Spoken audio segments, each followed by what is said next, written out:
Everybody. Everyone subscribe. Smash that subscribe. Everyone subscribe. Just subscribe.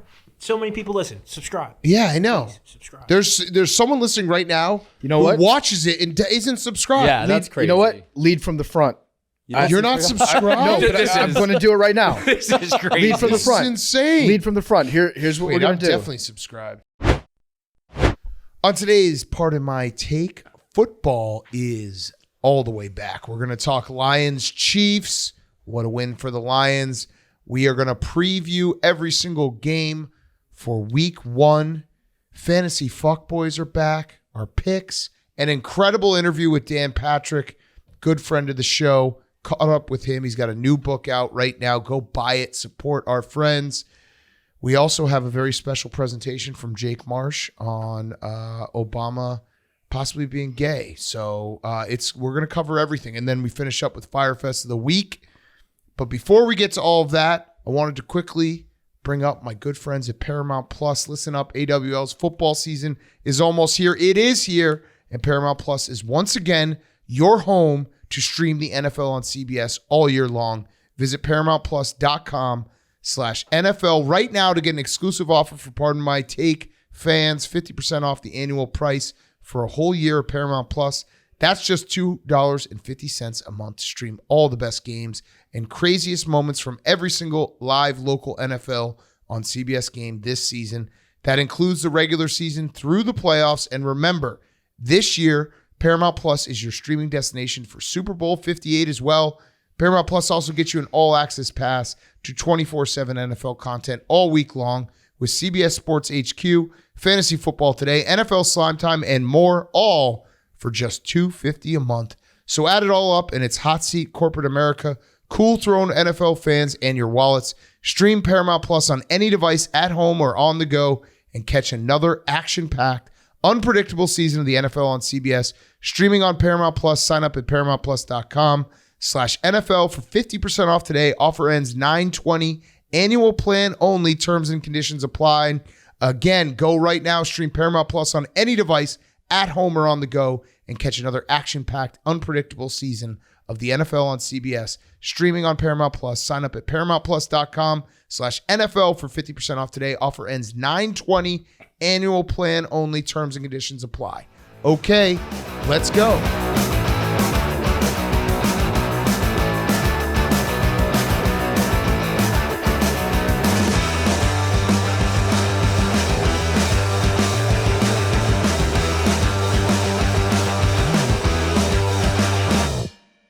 Welcome to Part of My Take. Today is Friday, September 8th, and the Detroit Lions just went into Kansas City and won a football game. How about them Lions? How about them Lions? How about Jared Goff, friend of the program? Jared looked awesome tonight. We were rooting hard for him. All of us were, right? All of us. Except for Hank. Hank, you weren't? I was rooting for Jared. Oh, did you bet over a half an interception? I was rooting for Jared. Rooting for Jared. You're rooting for Jared. Let's give a hand to Kadarius Toney. He needs one. Yeah, he needs two. What do you think the conversation is right now between Patrick Mahomes and Kadarius Toney? Do you think he says do you just throws a box at him? Kadarius, I want you to keep your head up because it's a long season. We're gonna need you. We're gonna out there catch a game-winning touchdown next weekend, buddy. I actually think the Chiefs would have won that game without Kadarius Toney. Yeah, he gave them a pick six.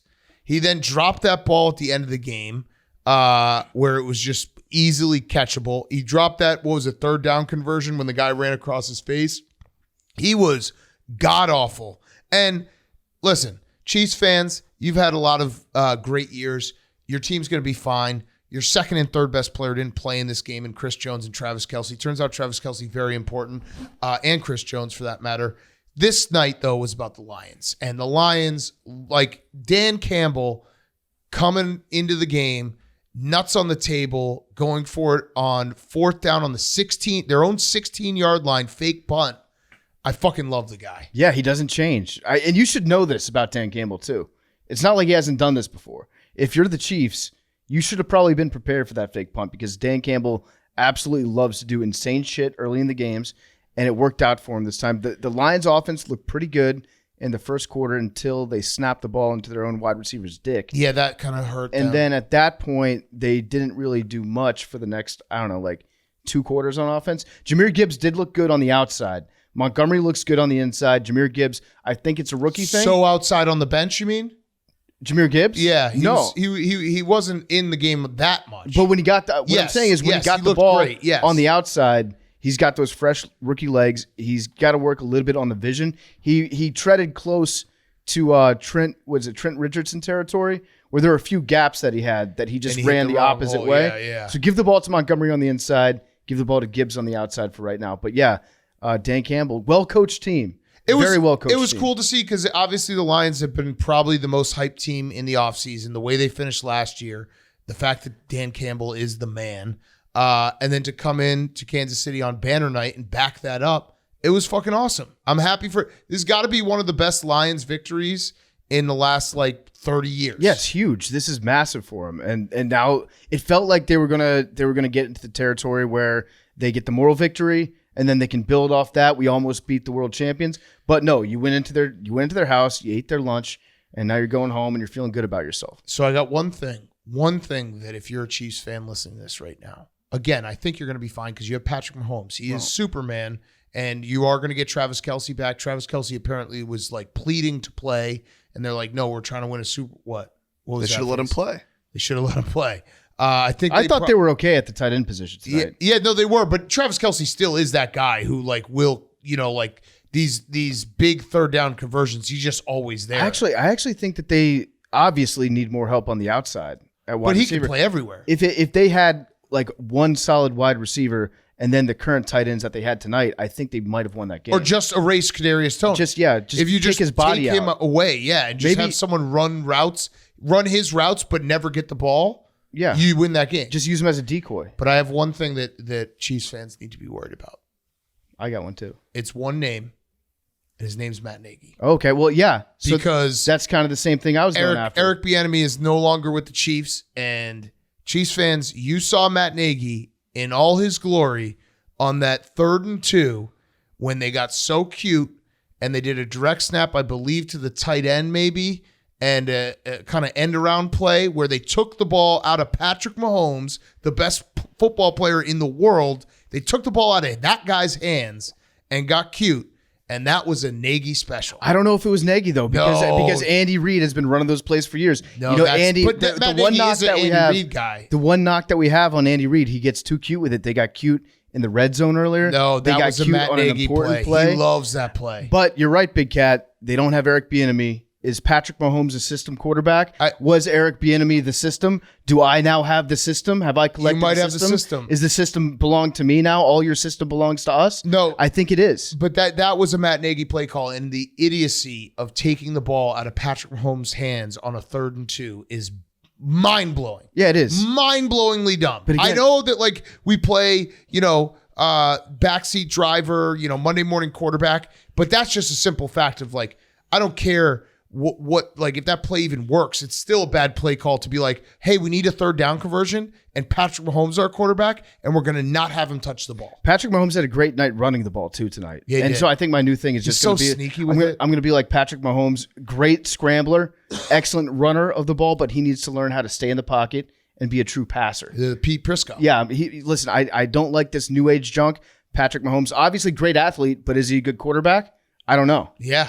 It's a good question. I'd like to see him develop. I don't think he's going to last long in the league if he doesn't learn how to pass the ball, Big Cat. He's so sneaky running because he just always feels like he's about to slide, but he's never going to slide. And so it does feel like all the defenders, no one wants to take a full hit on him. I also think that Mahomes has the fastest slide in the league. He gets from running or doing his duck waddle that he does to being full ass cheeks on the ground in a quarter second. And he's also so smart with when he takes off, that he's seeing the field so well that there's a huge amount of space for him. He doesn't it's very rare to see him take off and be oh, he got 1 yard. Mm-hmm. He's always looking downfield and he's oh, now I have all this time. But again, it was the Lions night. Credit to Aiden Hutchinson too. Yeah. That dude is a fucking and monster. Family. And his family. I really hope that the NBC producers, the guys in the truck, were smart enough to cut the mic'd up feed on Mrs. Hutchinson when she went to the bathroom, because you know that pervert Mike Tirico, he'd be listening to that. That's true. I hope they did that. But Hutchinson had 6 pressures on Mahomes, and Mahomes was 2 for 6 when he was being pressured by Hutchinson. But also, Hutchinson made the right tackle and the left tackle cheat tonight. He was so good that the Chiefs' offensive linemen were cheating on every single play. But isn't this the Lane Johnson we discussed last year? It was even worse. You can move back. I know it was worse. It looked bad. I don't blame the Chiefs players. I blame the referee. So if you're on the Chiefs O-line and you're able to get 2 steps before the defensive player gets off the ball at all, then yeah, keep doing it. That was smart by them. Jeff Schwartz, do a video for us tomorrow. I think explaining this, because I remember watching a video last year where it's like everyone's like Lane Johnson is cheating. It's like, no, technically he's not. I can't remember the details of it, but it did look, when you're watching it, you're like, what the hell is going on? The ref that they had, Terry McAuliffe, is that his name? He even said, yeah, this is cheating. They're cheating. Yeah. I mean, it's not cheating if you don't call it, I guess. Right. It was actually a well-played game, not a ton of flags. Yeah. Like it was nice to see that. It was nice not to see just flag after flag after flag. And because September's football can be kind of sloppy, we didn't really have that. We had, Mahomes had, Kadarius Toney had an interception, and then the fumble for the Lions.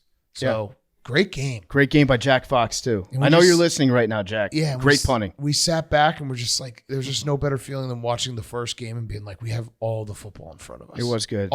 Big Cat scared me because at halftime, Big Cat was like, I've got a scary stat that I want to say to you.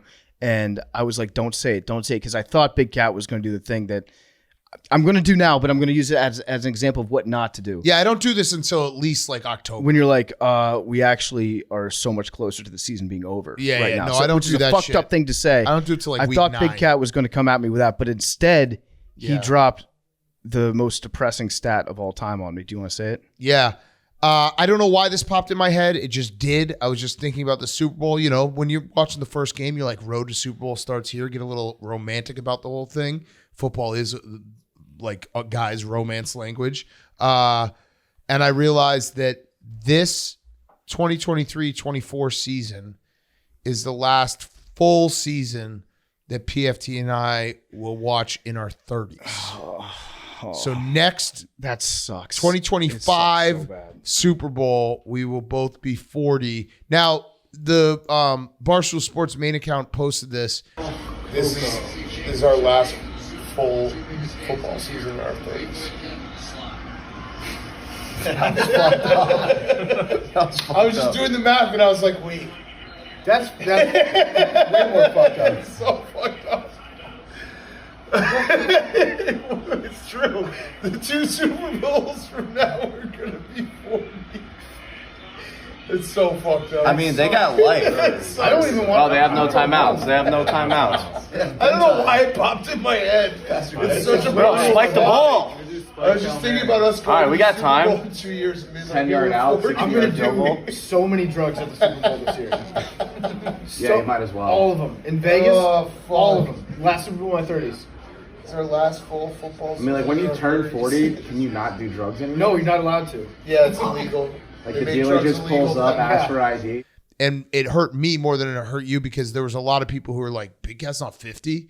So that hurt. I think I need to do a little touch up on the old hair. I do have like half the population thinking that I'm 28 because I say it all the time as a joke. Well, you kind of think that too. I sometimes. Not anymore. But I'm 31 now. You know what though? We're gonna find we have whatever it is, 16 months to figure out a way out of this. And by that, I mean kill ourselves. Yeah, I was going to say there's only one way out. Yeah, we could never get to 40. When Big Cat said that to me, my resolution was I'm going to do all the drugs at the Super Bowl this year in Vegas. Yeah. It's the last year where you can think, okay, we're young. We're making 30-year-old mistakes. Listen, we're young. We're just kids. We're just kids that make mistakes sometimes. We don't know any better. Yeah, we're going to be cool, though. We're gonna be cool. We're going to be like we're old heads now. Yeah. We're going to do like the LeBron thing. Mm-hmm. All these young bucks trying to podcast. Yeah, we're here year 25. Or you go out for one night just as hard, if not harder, than all the young kids, and then you don't get up until like 5 p.m. the next day, and then you're in bed for a week. Oh, but in that one night, you're like, it would be a month. Yeah, it would be a month. I mean, Hank is right now battling his first true like hangover in his 30s. And it's a hard one. He's been hungover for 3 straight days. Can I give you a little a word of advice, Hank? Yes. So if you've got the tail end of a bachelor party hangover, you feel not as bad on Monday. Sometimes you feel worse on Tuesday. You're going to want to drink 4 beers on Tuesday night. Well, it's Thursday night. I know, but I'm saying in that situation, if you have like a 3-day weekend, you come down off it. Tuesday, you don't feel that, or I guess it was a 3-day weekend, so Tuesday you might not have felt that bad. No, I did. Well, then drink 4 beers. You drink 4 beers and you feel like you're golden again. I've only seen this happen once. I had a buddy do this one time, and it was the most genius thing I've ever seen. We went to a bachelor party. It was one of those like Thursday night to Sunday morning ones. I think it was in Charleston. He booked a hotel in Charleston on Sunday night, and he just like, as all of us went to the airport just in shambles, he just went to a hotel and just slept in like a cold hotel room for like 15 hours, then went home. It's great. On Monday. It's a good call, but also the 4 beers. Yeah, and the 4 beers. You're going to make it. We're through. Are you? Yeah, it's the weekend. Not really. Yeah, it's Friday. No, well, it's the weekend. Friday It's a work day. morning. No, it's the weekend. It's a work Friday day. is the weekend. Are you working? If I've learned one thing Are this you past working few today? weeks, it's that cows and bulls are the same species, and give away the whole Fridays show. are the weekend. Yeah. Stay tuned. All right. Well, yeah. And speaking of, we should say we'll be at Max is running the 5K on Saturday morning. I'll be there. Montrose Harbor. Plug Paws God. 5K. Same. Go buy the new apple crisp and pumpkin spice Stella Pumpkin Blue coffee. spice, I like that. Pumpkin spice apple crisp is the best. It is a tailgate, cold Big Ten morning dream. I will say this: the only other thing I'll say about the bachelor party come down hangover is Sounds that like you're still hungover. the amount of, and I'm sure this happens. This happened to me in my 20s too. But after a long weekend, the amount of time you spend thinking about how you're not going to drink again. Yeah. For those first 4 days, it's like, I'm never doing this to myself again. And then you eventually get to an age where you just don't drink again. Yeah. I might be there. I was having those thoughts. No. I was like, wait, but aren't you going watch the big Nebraska game Saturday? that's for work though. That's where I was like having those thoughts. I was like, I can't do this Saturday. But content, work. It's a hard gotta job. be done. You don't have to gotta drink, though. Oh no, come on. He's got to drink. You don't for his have job. to. Some people are capable of doing that. Like being in a drinking atmosphere, not drinking. I am not one of those people. Yeah. I can not drink, but I have to remove myself from the equation. Yeah. If I'm in a bar, I won't drink getting liquor. hammered. I think that's the plan. Just no liquor. Yeah, you got to just be like no shots. Yeah. That's the rule. No Coors Light. shots. No shots, no vodka drinks, no whiskey drinks. You're going to drink so much liquor. No on lager Saturday. drinks. Coors Light. You get knocked down. But you get back up again. Yeah, that's the Hank Lockwood story. Yeah. I do have a prediction for Kadarius Toney and how Okay. the season's going to play out because I thought Gulag. about it. Yeah, Gulag. Yeah, grocery bagger. What's going to happen is he's going to have another bad performance in one of the next 2 weeks. If he doesn't have an injury by then, he's going to get mad at Mahomes for not throwing him the ball anymore. And then by week 9, he's going to get disciplined by the team for yelling at Mahomes during practice to throw him the ball more. He's going to come back, get more angry at Mahomes for not throwing the ball, probably take off his shoe, do something insane, try to stab him with the toe cleat, and then he's going to get traded, cut, removed from the team. Raider. That's Raider. Raider. That's how the season plays out for Kadarius Toney. Yeah. I know how his brain works. Yeah. It was not a good night for Kadarius Toney, but a great night for the Lions. Let's kick it to ourselves. We're going to do a preview of every single game on Sunday and Fantasy Fuccbois and Dan Patrick. All right, it's time for our NFL weekend picks and preview for week 1. It's brought to you by our friends at Uber Eats. We love Uber Eats, pardon my take, and we know that you're listening to this right now. You have your plans to sit on the couch all Sunday, watch football, and you get food delivered right to your door with Uber Eats. There's nothing better than that. You need to fire up Uber Eats. I'm talking pregame. I'm talking in the middle of the slate. I'm talking right before Sunday Night Football. Uber Eats should be delivering you all throughout the day, and they don't just deliver meals. It's groceries, alcohol, everyday essentials, in addition to the best local restaurants you love, all at Uber Eats. Think about it. Nachos, wings, sports drinks, dips, Coors Light. a plunger. Root beer. Yeah, deodorant, all these things. What they can't deliver, unfortunately, guys, an extra running back for your fantasy team or a field goal post. They should deliver a field goal post. That should be, maybe in Knoxville. That one's still floating around out there. Yes, but they do deliver everything else. So get grocery, alcohol, and everyday essentials in addition to the restaurant food you love. So in other words, get almost anything with Uber Eats. Order now. You're sitting on your couch. Uber Eats is sending you. Order Uber Eats right now. Get almost anything. Order right now all weekend long. And that is who is presenting sponsor for our NFL picks and preview. Week 1, boys. We made it. We made it. So what we're going to do this year, we already teased this. Last year it got a little confusing when we'd go game by game and be like, who's got to pick on this game? We're going to talk about every game. And at the end, we're all going to give our 2 best bets, a total and a side, and that will be the competition. So it'll be the best running competition throughout the year. 2 best bets a week, no overlap picks. We'll draft the picks, but this way we're going to talk about every game, and then you get a little bit of gambling at the end. I think what we should do, I was thinking about how to strategically start it. I think what I've done is I've separated the early slate and how we preview this for our TV games and our non-TV games. So we have 6 TVs in the office, so I think we'll have 5 TVs on games and red zone, and there'll be a few off. So we're going to start with our TV games, okay? And the first TV game I had was Bengals-Browns. Yep, that's going to be a sneaky good matchup. It's one of these games where you look at the logos, and if you've been watching football as long as we have, there's still something shocking about seeing these 2 logos next to each other and thinking this is our 1-1 TV game of the week. Yes. But the Bengals are good. The Bengals are really good. The Browns should be good. We don't know what's going to happen with Deshaun Watson this season. I'm pumped. I'm pumped for this game. The battle for Ohio. I'm very pumped for this game. The one thing that I have sticking in my head, I am trying my best going into week 1 to think about the long term and the short term here, where it's like long term, I think the Bengals are a definite Super Bowl contender. I would almost like pencil them into at least the second round AFC Championship game. I think they are that good. Short term, Joe Burrow misses half of training camp again. What happened last year? He missed it for his appendectomy. He threw 4 picks against the Steelers, lost in overtime to a Steelers team that was not that good last year. They were kind of middle of the road, especially at the beginning of the season. I feel like he's going to be rusty again. I think the Bengals will be there long term, but I think this is a tough spot for the Bengals week 1 with Joe Burrow coming back from not practicing at all. Well, the exception for that, the stat of the Browns being dominant over the Bengals was that one game last year. Yeah. But recently, the Browns have been better head-to-head. I think they're 5-1 against Burrow. 5-1 against Burrow. And, the Browns are – run the damn ball. Let's start the season off on a good foot, Stefanski. Run the damn ball. Don't get cute with it. I know you don't have Chunt anymore. You just got Chubb, so they're missing Hunt.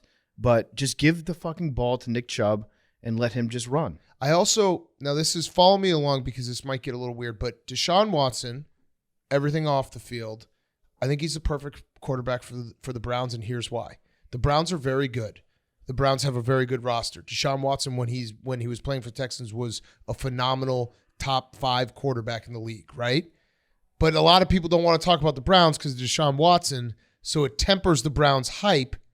And the Browns are one of those teams I put in the category of like never overhype the Browns or the Lions, some of these teams.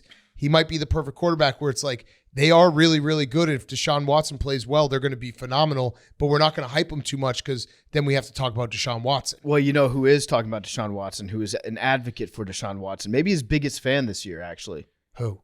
Hank Lockwood. Hank Lockwood. To our left. Hank drafted Deshaun Watson, which I thought was a disgusting act. I disavow personally. I do too. I disavow Deshaun, but Hank strongly avows him. I mean, if the NFL wants to suspend him, they should. Oh, so now you're standing behind what about Brady's Roger 4 Goodell game said. suspension? No, that's what I'm saying. Like I'm not. If he's on the field, I'm rooting for him. Is there a Deshaun 4 like there was a Brady 4?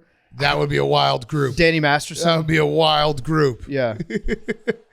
I think he's gonna have a great year. I think people are hating on him because he was suspended for a lot of the year last year. Came back, was rusty, but he's one of the best QBs in the league when he's good. He's had a full offseason to train, full training camp. I think it'd be funnier if he just was bad for the rest of his career. But I do think he probably will. I mean, he can't be as bad as he was last year. No, right? but I mean, taking like a year and a half off football you're not going to be the same when you just get tossed back in. Yeah. So he's had an offseason to prepare. He probably should be better this year. How good does he have to be, though? How good does Deshaun have to be to make the contract that he's getting worth it? I feel like he has to win 2 Super Bowls for that contract to be justified. Yeah, I think he has to be like a top 4 quarterback in the AFC, which is, you'd be like, oh, that's really hard to do. Yeah. When you list the names. He has the best contract in the history of the NFL for a quarterback. Yeah. So this game is going to be great, though. I'm Yep. very, very excited. All right, game number 2 on the television, 49ers-Steelers. 49ers-Steelers, going to be on the TV. Bosa's back. Bosa is back. I still, though, this is such a classic Steelers spot that I think it's like 15-3-1 or something, Mike Tomlin as a home underdog. And I know that they look great in preseason. They're getting a little buzz. But, yeah, I just like Mike Tomlin knows how to get the guys going. Yeah. The 49ers are legit, though. Yo, they're most like legit. the most Super Bowl. I have more confidence in picking the 49ers to make a championship game than I do of any other team in either conference. The AFC, because they'll beat each other up. The NFC, you've got the Eagles. But I was seeing an interesting stat. The Eagles are the Super Bowl losers in weeks 1 and 2 of the following season. They stink across the board. They might get off to a slow start, but I feel like the 49ers, you can just pencil them in. I'm pumped for this game too. It's gonna be great defensive football. Now, I would like to see the Steelers figure out something to do on offense besides like hit Freiermuth in the flat, hit Najee in the flat. They've done on Washington now. Yeah, throw one ball to Pickens each game that makes you be like, holy shit, this guy's an alien. Maybe have Deontay Johnson score a touchdown. 1 touchdown. I would like to see something new out of the Steelers offense. I just don't know if we're going to get it. I'm ready to say it. I think this is a legacy year for Kyle Shanahan. Okay. I think he has to win the Super Bowl. Or else? The legacy? Tarnished. His pristine championship pedigree has been tarnished? Yeah, no, I do think, though, if he wins the Super Bowl, he will be the hottest. He'll be the number 1 coach in the NFL. Like, you know how that quickly that happens? Sean McVay wins the Super Bowl, number 1 coach. He has his legacy. Like, this is a legacy-defining season for him. I saw He's a healthy QB, though. He needs a healthy QB. Brock You can't Purdy's blame healthy. last year on Kyle Shanahan. No, I don't. But, I mean, he is considered one of the best coaches. I think he's a phenomenal coach. Everything is on this team. They've paid everyone. Like, they can't pay everyone what they're paying them forever.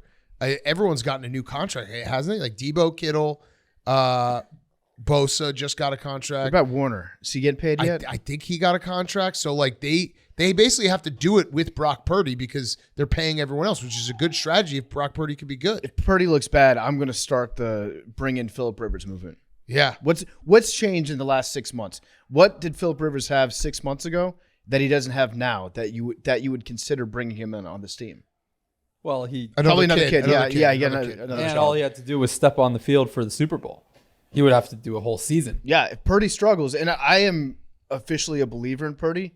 He convinced me after like too. 3 starts last year. He had that one throw across the middle. I was like, okay, this guy can play. But if he's not healthy, I think Shanahan owes it to us as football fans to bring in Phillip Rivers. I also should say I'm officially a believer in Purdy on the 49ers. Oh, yeah. That's what I mean. If you put Purdy on the Cardinals, it would be a disaster. Mm-hmm. But yeah, on the 49ers, did you also see Minka Fitzpatrick, tone setter? He put ropes around the Steelers locker room around the logo in the locker room. Don't touch it. No more stepping on it. It's the little things. He said something as small as keeping our logo clean. It's simple, but it means a lot. Yeah, don't touch it. That's a hockey thing, right? Yeah, it is a hockey thing, but I like it. Mm-hmm. Tone setter. Can I throw in one thing at the end of each game? I have one nugget prepared for you. Yeah, go ahead. your Yeah, nuggets. give us your nuggets. So I have a new segment called Nerd Nuggets. Okay. where it's Okay. Just I reading love it this. off Yep. on social media, but Yep. I'll throw it on the show too. If you guys don't like it, no offense. Like, I won't be offended. For this You'll be a game, little bit offended. You're already apologizing for the Nerd Nugget segment. okay, a weird scheduling quirk. The Steelers are opening the season at home for the first time since 2014. Over the last 8 years, Pittsburgh went 5-2-1 on the road in Week 1. Oh, that is weird. So this is their first home Week 1 game in 9 years? Yeah. That's a nerd nugget. Is there a reason for that? Was that I think it's just luck. because I don't know. I know that they like to have like Rib Fest sometime in early September. Maybe it was like, the Spurs go on the road every year for the rodeo trip. Yeah. Maybe it was like the rib trip. We couldn't have them in Week 1.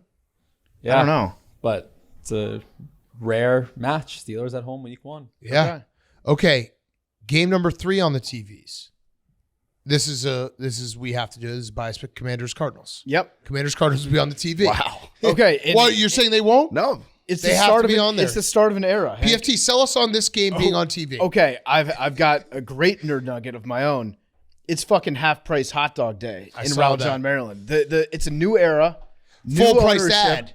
Full price ad. They took out a full page ad in the Washington Post to announce that we're doing half price hot dogs. Love it. At the game. Dan Snyder could never do that. He would charge double and they'd be expired and they'd probably already been stuck up his butt. So it's a new system in DC across the board. I'm excited to watch Sam Howell. The Washington Post also did a very interesting article about Sam Howell and how Mac Brown knew that he was going to be a guy in college because he never went on dates. Ooh. It was even on Valentine's Day. He would be like, Mac would go up to him and say, hey, who's your date? He'd be like, my only date tonight is with Madden. Wow. He's learned the playbook. So like, he's married to the game. That He's married wait, to the game of football. that also very much could be Mac Brown being so old and out of touch that he didn't realize that Sam Howell has like a hot sorority girlfriend named Madden. That's also true. Like that is a hot sorority girlfriend name. It is, yeah. Like a bad girl. Yeah. A bad girl. Maddie? So, yeah. I feel like That would be so great if Mac Brown just didn't understand that situation whatsoever. yeah. But I choose to believe that some of us miss football. He misses football because he's married to the game. Mm-hmm. And I think that Sam Howell is giving us every reason to think that he could be a good quarterback this year. Now, he might suck ass, all right? And I've prepared myself for that mentally. But I don't think he's going to suck enough ass to not beat the Cardinals by 7 points because I have zero confidence in the Arizona Cardinals. No, they're going to suck it. I have I'm full on clip every weird thing Jonathan Gannon does mode where I'm just going to be watching him like a hawk. You going to drive? Who drove here? Who rode the bus here? Well, you got to light a fire in yourself. I want killers. Come on, man. We're going to kill. We're going to kill. We're going to take a bus here. I'm going to mix up his name with Steichen all the time. Wait, can you put that clip in because it is that confusing what Yeah. PFT it was almost verbatim what he did. I have no idea what he's trying to do there. I don't know if he's been installed to tank. And in fact, we're so dumb and we've been so wrong about the NFL so frequently on the show that now I'm starting to double doubt myself and say, wait, we might be wrong about him. He might be a good coach. Yeah. They might be putting this out. This might be 7-dimensional chess that they're playing. I feel pretty confident saying no. I tend to agree with that. And he's not releasing who the starter is going to be because you have to prepare for both Competitive edge. Josh Dobbs and then somebody else. Not Colt McCoy. You have to prepare for either Josh Dobbs or not Josh Dobbs if you're the Commanders. And if you're the Cardinals, you have to prepare for either Terry McLaurin or not Terry McLaurin. I think he's going to play, and I think Chase Young's going to play too. So I love the Commanders. Josh Dobbs or not Josh Dobbs is actually like a straight up 50-50 split. I don't know which one I want. I think I would rather prepare for Josh Dobbs.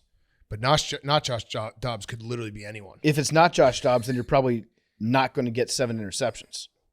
Well, what if it's Nathan Peterman? Then you could, yeah. Yeah. But I know that. But it's we don't not. know who's under not Josh Dobbs. You either want Josh Dobbs or there's infinity other people that it could be that aren't Josh Dobbs. Yes. All right, what's your nerd nugget? The Commanders have won 8 straight at home against the Cardinals, dating back to 1999. It's Washington's longest active home winning streak against any opponent. All right. Wow. There we go. I'm sold. All right, so it is, let's see, roster overview, Arizona Cardinals, Josh Dobbs, or, wait, where is it? Depth chart. Do we know? Do you know? Does anyone know? It's definitely not Colt. They cut Colt, which to me tells me that they are tanking because if you want to win one game, you have Colt McCoy on the roster. Clayton Tune, Oh, okay. who I actually liked in college a lot. Clayton Tune played for our guy Dana at Houston. Not a bad. I think I want Josh Dobbs now. As far as people who aren't Josh Dobbs goes, I would rather take Clayton Tune than 50% of people that aren't Josh Dobbs out Yes. All right. Next TV game: Bucks Vikings. there. Ugh. Baker Mayfield. Yeah. There's after the first two, it gets a little. Don't get me wrong. I wasn't oohing football. I was just oohing the Bucks. Well, yeah. The Bucks. We will have Stephen Shea on the stream. But yeah, the Bucks Vikings. We'll see what the Vikings' new defense looks like. Baker just trying to make something happen. Is Mike Evans hurt or just wants to be traded? I think Mike Evans, his career is hurt. Okay, because that's the craziest part is like Baker Mayfield probably has his best weapons ever, right? Yeah, pretty good. I mean, Mike Evans is a Hall of Famer. Chris Odell Beckham. Godwin. He had Odell Beckham. He did have for a Odell while. Beckham for a little bit, but he didn't really want to play there. Yeah. I guess he did have Jarvis Landry and Odell Beckham. But Mike Evans Mike Evans is awesome. He's very good. I feel like he just wants to be traded, though. He's like, hey, I'm at this point in my career. We're not going to be a contender this year. Just please move me to a different team. Yes. Okay. I would say he's earned that right. Yeah. For Mike Evans. Nugget. Vikings finished 11-0 one-score games last year, just 5-8 in 2021. So It feels like regression to the mean. We'll Also, they might not be a contender, but they're in the NFC South. True. That's a good point. That division, definitely you could win it with probably 8 or 9 games. So the good news for Kirk Cousins is I don't think it's going to be a one-score game. I feel like this is prime Kirk Cousins. Opening day against an inferior team. It's buried in the 1 o'clock, noon o'clock slate. So he's not going to be standing out. This is a good Kirk Cousins game. Yeah. All right. And then the last TV game, number 5, I'll let you guys pick 1 or 2. 2. Okay. Let's go. Let's do 1. I said 2. Which one would you like? Let's Jake, do 2. Jake, break the tie. Break the Why tie. don't we do 1? 1 or 2? Two. Number 2. You want 2? All right. You just got Ryan Tannehill versus Derek Carr, Titans Saints. The other one was Jags Colts. Yeah. No. It's kind of a toss-up. You think Jags Colts? Hank was right. Hank All was right, right. so we'll go 1. Trevor Jags Lawrence, Colts. All right. Trevor Lawrence, Anthony Richardson. That's a QB matchup. Okay, you want to so watch. Jags Colts, Yeah, and yeah. we have our winners, right? Did we announce our winners for the Colts tickets? Ty and Colin, congratulations. Congratulations. Ty and Colin. The baby Irsay pictures were everything that we had hoped for and more.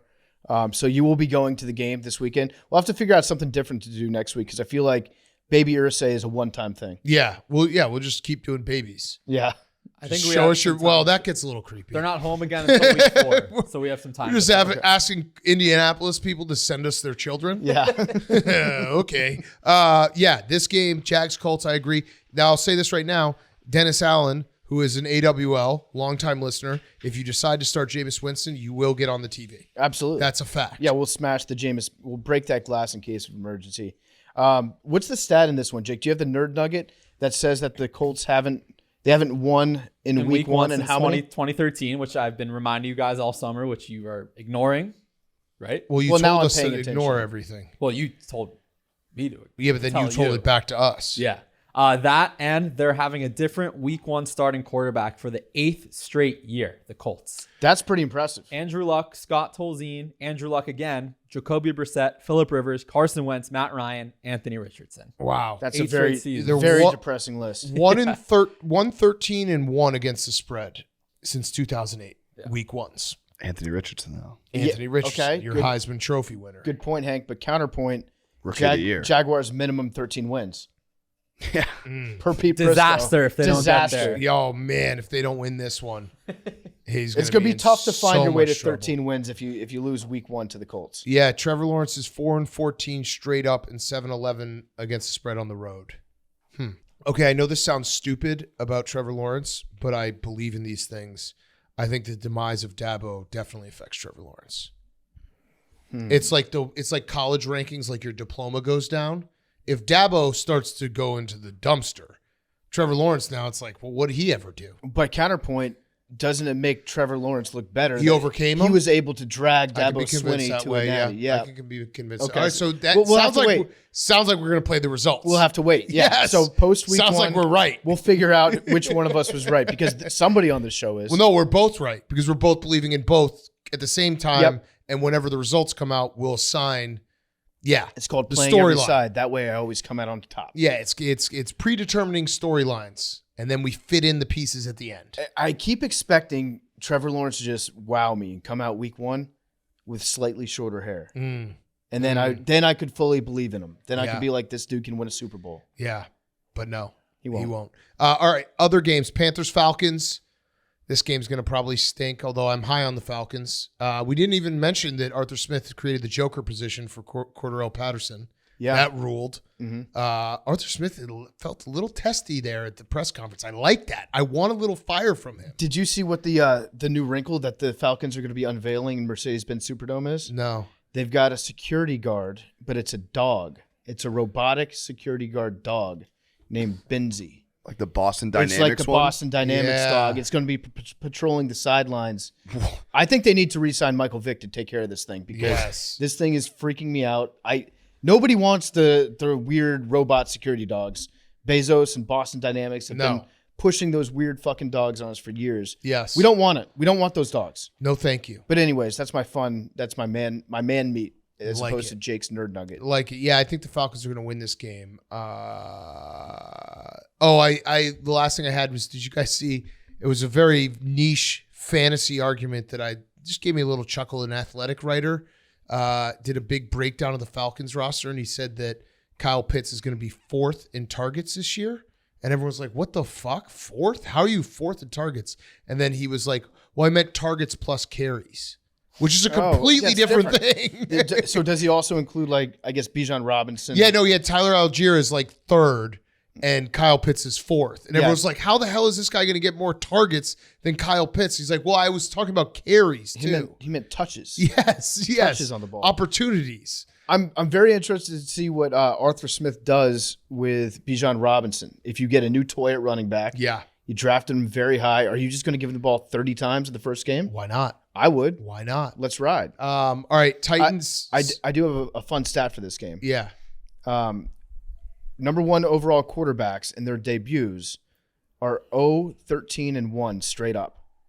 1-13 against the spread. Whoa. Now, don't look any further into that than thinking like, oh, okay, maybe the team that drafts in the first overall position isn't very good. Yeah. We're just talking. This is a complete judgment on Bryce Young as an individual here. So, according to history, 0-13-1 straight up. Just keep that in mind. That's tough. That's tough. All the Bryce's members out there. So Frank, I'm doing a long. I'm holding my Bryce's stock. It's a long play. You're gonna see who comes out on top. It's not going to be great this year. I'll say that right now, but it's a long play. Okay. Yeah. Frank Reich's tenure as Panthers head coach begins in a familiar place. He started as the opening day quarterback in the Panthers' inaugural season in '95 against the Falcons. Oh wow. Interesting. Okay, that's very interesting. Yeah. All right, Titans Saints. This has the chances of being the most boring game with two teams that could go to the playoffs, because I feel like this is going to be defense, Derek Carr, new offense, maybe slow start, and I feel like the Titans are going to win like 20-17. I'm kind of believing in the Saints. I'm kind of believing in the Titans Because here's the thing. Derek Carr, not a bad quarterback. Jameis is better. Not a great quarterback. Jameis is definitely better. But Derek Carr, not a bad quarterback. Their defense was really good last year. I guess I should say that if Derek Carr beat out Jameis in the depth chart, then Derek Carr is a Hall of Famer. Yeah, he should be. First ballot. Because Jameis is a Hall of Famer. They are going to be missing Alvin Kamara, who's suspended for, 3 weeks, 4 weeks? Is that the punching incident? That was the punching incident from like 5 years ago where he beat up a guy in Las Vegas, which you should be allowed to do. There's no rules in Las Vegas. So he's out. So I don't know how the running game's going to look. But I still feel like Derek Carr, probably an upgrade at the quarterback position. Yeah. Yeah. Who was it last year? Andy Dalton. Andy Dalton, yeah. Andrew yes. Dalton. Yes, and Ian Book in that one game. That was the worst game ever played. And Blake Bortles was on the roster that game. Blake Bortles was on the roster. Okay, and then last game in the noon slate, Texans, Ravens. So Ravens are going to demolish the Texans. I probably agree with that, and I am a Stroud boy. Oh, is it going to be in the hungry No, they're dog? not. They're not. But this is probably the biggest survivor pick that if they lose, it'll be the classic. Like, Yes. 90% of people's survivor pools are busted, Agreed. It's and that always happens. last I checked, it was 30% of America is taking the Ravens in survivor pools. 20% is taking the Commanders, which is wild to think. Yeah. But what was that? What was that noise? That might be that it then. was a That real might be it noise. then. That might be it then. What you piece of hungry shit? dog? One of those two is winning. You're gonna take The I know you're Commanders gonna or the take Commanders or the the Cardinals or the You're Texans gonna take the will win. Cardinals. I know it. I just know you are. Yeah, probably will. Yeah, just do it. But this is the new look Ravens. They got wide receivers for the first time. That's going to look very unusual to see the Ravens throwing the ball downfield. Yes. So- yes. I think Lamar's going to have an awesome year. Yeah. I'm high on Lamar this year. All right. Afternoon games. Packers, Bears. I've said this on many platforms, but I do. It's a slightly hyperbolic, but I do think that this might be the biggest game in Bears franchise history. And I know It's it's good you week didn't one. set yourself up then. Yeah, right. It's good that I'm not putting too much weight into this game. But yeah, it feels so significant because it is the Packers, because it's Jordan Love's first, real season. Justin Fields' big season, hopefully coming up. There's been a lot of shit talk, a lot of people talking about Justin Fields sucking. I'm so excited to see this Bears offense. Who are these people that thinks that Justin Fields sucks? A lot of people do. I mean, a lot of people. He's very good. I know, but a lot of people think He's he very sucks. good. There's a lot of people who think he's trash. Well, I would disagree with that. I Now, would disagree a lot. I think the Bears are going to win this game, Big Cat. But I did go back and I watched some of the All-22 on Jordan Love, and I saw that one pass that he threw that went like 70 yards. Yeah. And he was rolling out to his left. There was one pass That in was the a good preseason pass. that made me nervous. It was a really good pass. It's just going to be a really sad day. But this, you know what? This is why the AWLs are AWLs. I know what they're rooting for. They're rooting for, like, I will be as sad could be for a week 1 loss. Because, like, week 1, you shouldn't get that down. Mm-hmm. I will be as down as I could be. Is Christian Wood playing? I don't know. He's got a hammy. But I think he was just limited in practice. Either way, the Bears are ready to Christian go. Watson. You're not gonna like this one. Go ahead, What? Memes. Oh, God. Christian Watson did not practice again today. Okay, good. He's a problem. Mm-hmm. So Jordan Love, obviously the third quarterback to start a season opener for Green Bay since '93. You're going to have to clean this up, Jake. Jordan Love will become the third quarterback to start a season opener for Green Bay since 1993. Both Aaron Rodgers and Brett Favre were winners in their first week 1 starts. Yeah.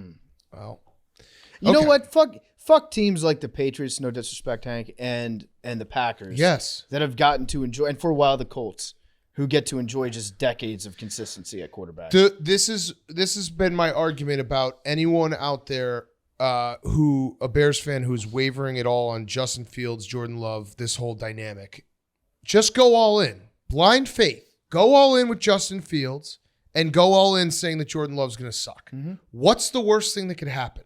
You could be wrong. We just go right back to where we've been for the last 25 years. Yeah. Where the Packers have a Hall of Fame quarterback and the Bears are searching for them.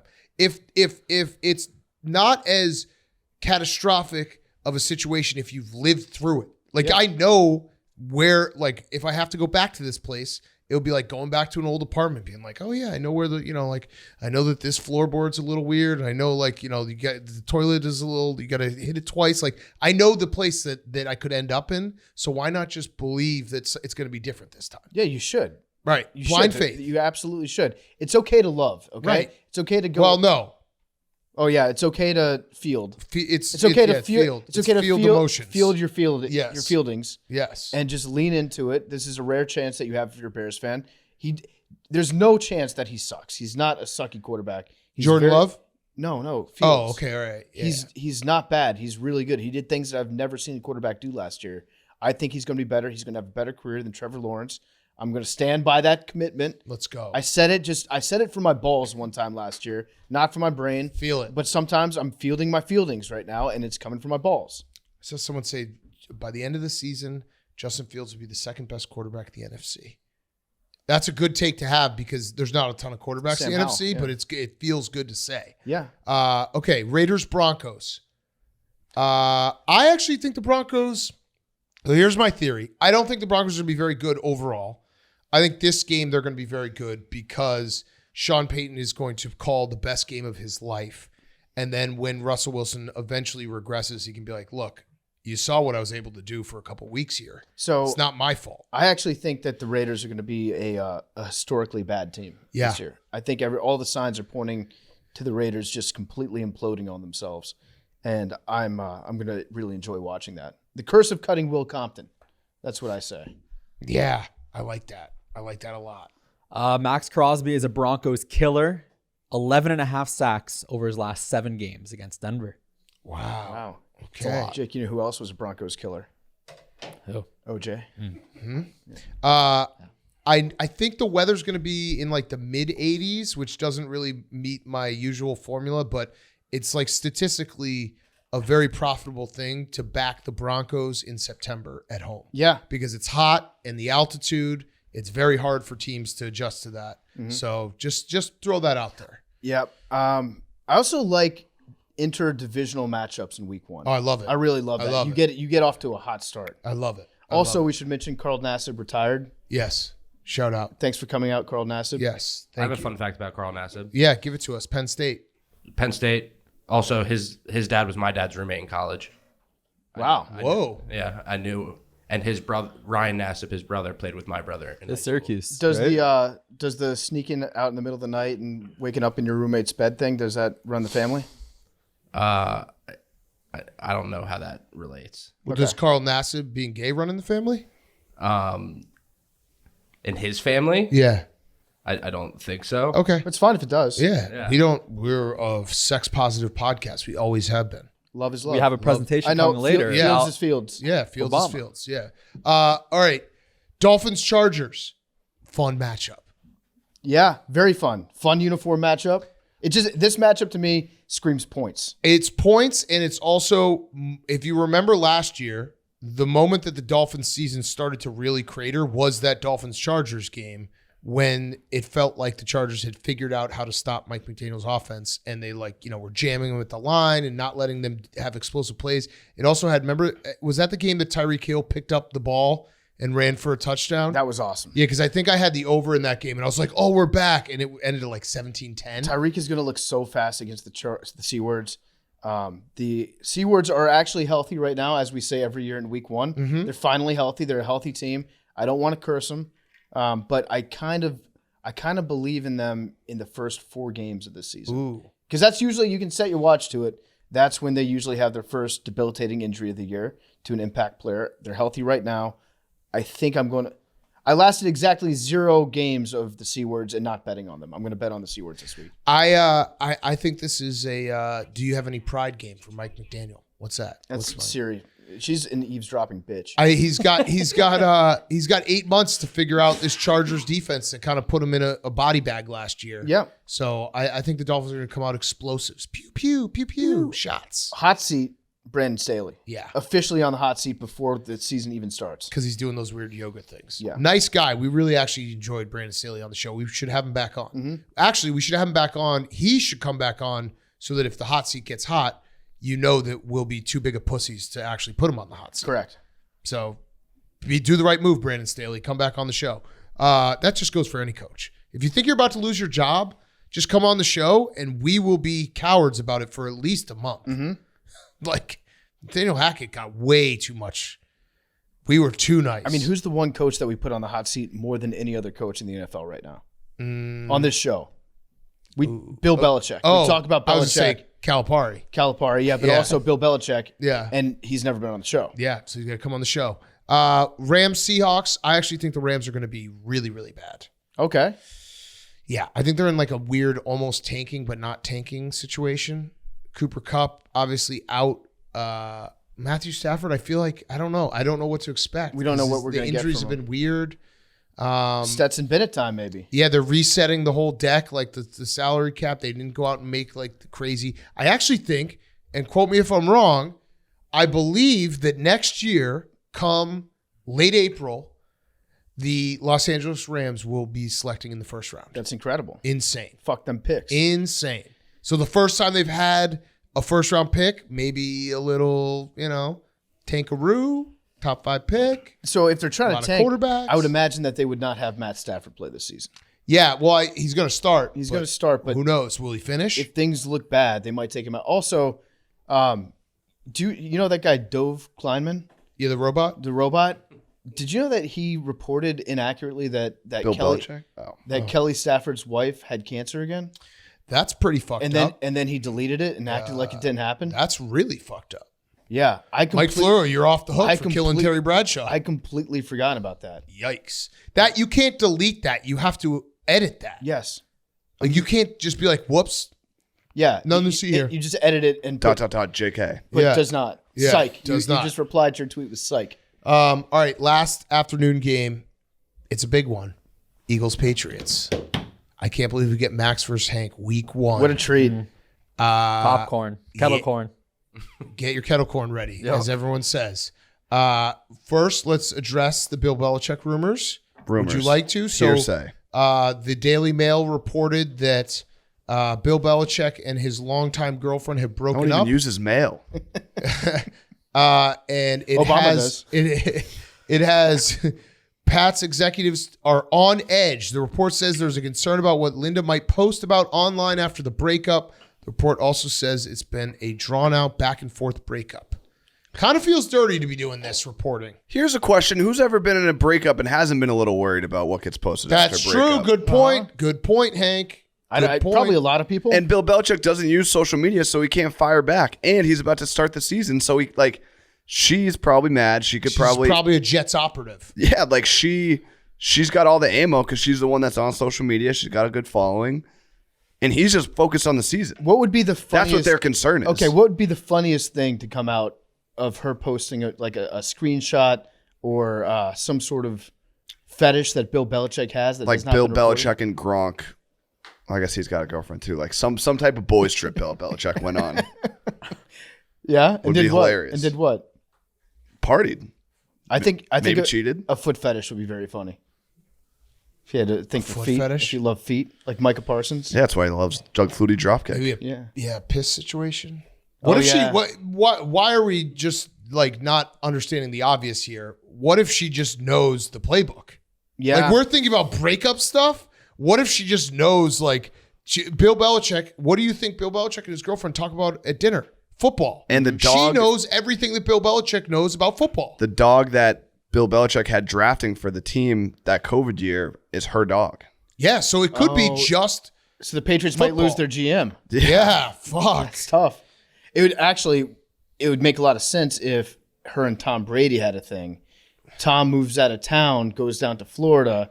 It was a lot easier for him to be with her when he was up in New England, just stay late at the facility. Mm-hmm. Now he's like hopping on planes, taking secret plane rides to go visit Linda. He gets caught. Giselle breaks up with him. Maybe that's what was going on. You should send this to Florio. I will. The good news is that Tom Brady will be in the building, and they can probably talk about how to deal with a public breakup. They're honoring him. Oh, they're honoring him. Yeah. They're going to come out in special formation like Harbaugh. That'd be great. Also, Hank, my antenna went up yesterday because Belichick gave one of his patented 10-minute long answers. It was amazing. So great. He does It was this amazing. He does This is why I want him on the show so bad. He does it once a season, and they asked him about long snappers. Do you really need a long snapper on the roster? Can't you just train somebody else that's an impact player to long snap and save that roster spot? Well, he goes on a 10-minute explanation about the history of special teams, punt block formation, and then how punters have now become holders. And it just goes into all these crazy football tangents. He gives a little smile at the end of it, that's your one answer that you get per year. I was happy to give it. I was thinking to myself, maybe it sounds like he's buttering up the media a little bit to get them on his side, being friendly with them, knowing that a bombshell is about to drop. I don't think there's a bombshell about to drop, and you said it. He does it once a year, and it's always a question that's a random question, usually about special teams or something like that he loves to go in depth on, show his knowledge. Okay. Okay, so Max, this is a big game for you Why? because let's be honest, the Eagles have Super Bowl aspirations. The Patriots, Also not have a lot of Super Bowl people are picking them aspirations. to go to the Super Bowl. What would be one thing that would bother you for the whole year is Hank having a trump card where he could just lay it on the table and be like, are the Eagles that good? The Patriots beat them. Yeah, that would really suck. But it comes down to this. Okay, hold on. Let me stand up and sit down for this. Okay, all right. It comes down to this. Eagles are good. Patriots bad. Eagles D-line, best pass rush in the league. Except in the Super Bowl. Pat's O-line, Turf. bad. According to Pete Prisco. According to Pete Prisco, Pat's O-line, very bad. I don't know how they're stopping the Eagles D-line. And it's not like Mac Jones is going to be evading a lot of pressure back there. That's really the only thing. I don't see a scenario where the Eagles D-line doesn't sack Mac Jones 6 times. Did you hear the part about Brady being in the building? So don't care. Really, really, really Max, don't it's care. not like you've Both ever, teams you- are 0-1 Brady doesn't in even their like last the one. Patriots It's not like anymore. you've never beaten Tom Brady in an important game. He doesn't even like them anymore.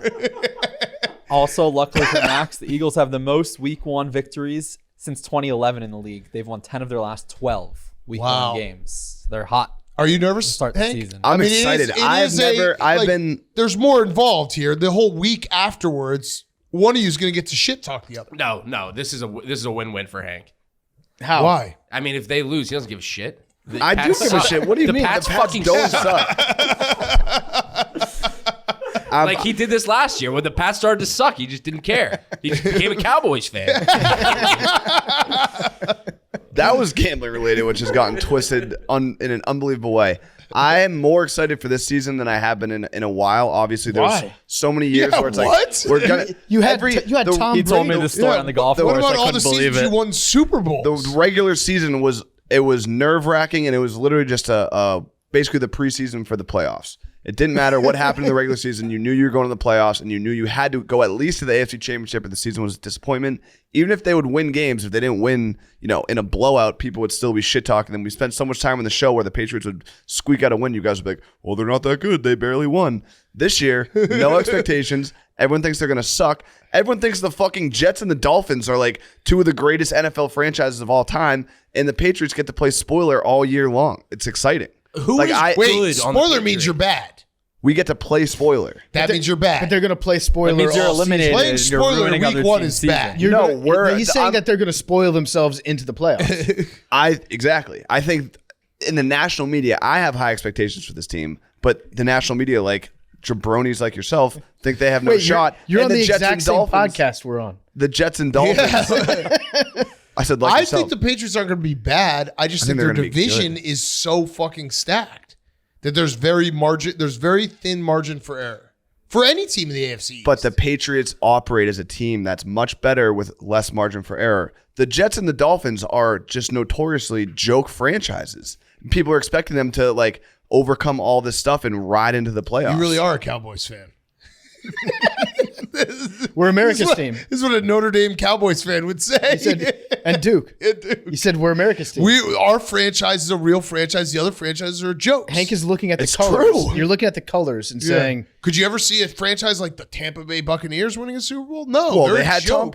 Tom Brady. That's a like basically the only reason they won. they had to Fact become, or fiction? They had to Fact. become the, Defense is pretty good. the Bucks had to become the Patriots to win. Yes. Tom Brady and Gronk. Yeah. Yeah, true. All right, so Hank, give me your official Patriots record prediction this year. Uh, How many wins are you going to spoil? 11, 11. So how many losses is that? 7. Okay, Good math. 18 games.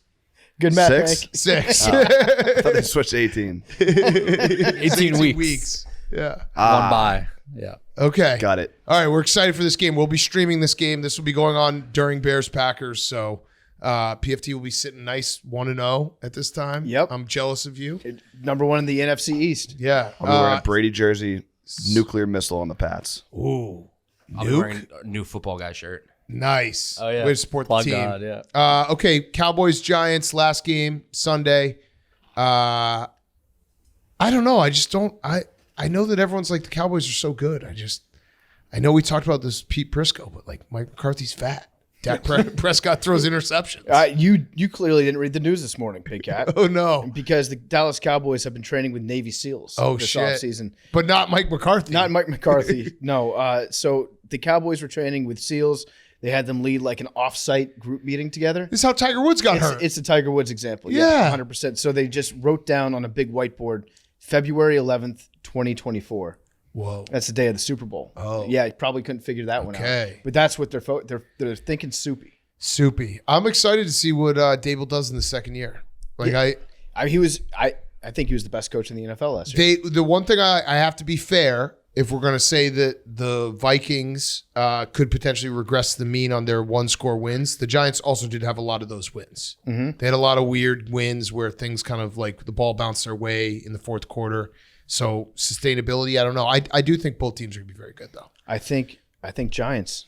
Giants, I think the wheels Giants are coming and off the points. Cowboys. Dak Prescott has dominated the Giants. He's won Yes. 10 in a row. His last loss against them came in 2016. To put that in perspective, Daniel Jones was a freshman at Duke Okay. the last time he lost to them. Whoa. That's wild. No, I know the Cowboys killed the Giants. I think it's like 16-1 or something ridiculous in the last like 10 years or whatever, however many years that is. Okay. We'll do Bills Jets on Sunday. We'll preview it when we recap all the games. Okay, that is the full slate. Let's do our picks. How are we starting? Who starts? Random. What'd you do last time? Random number generator. Yeah. So who's picking? Who are we keeping track of right now? You, Big Cat, Hank, Jake, Max, Memes. It's Six the people. 6 of us. Yep. And reminder, it's 2 picks a week, no overlapping picks, and the loser has to do a 1-hour live show in Las Vegas where they can only play one song on the guitar if they know it. Yep. It has to be like 3 or 4 minutes. Can't do like a Freebird. yeah. I get to do Freebird. And they can't do like questions from the crowd. It has to be your talent on display, and we will put it on video. We'll do maybe pay-per-view. We'll also second place is opening act for 15 minutes. Yep. Okay, so let's see. Who wants to be number 1?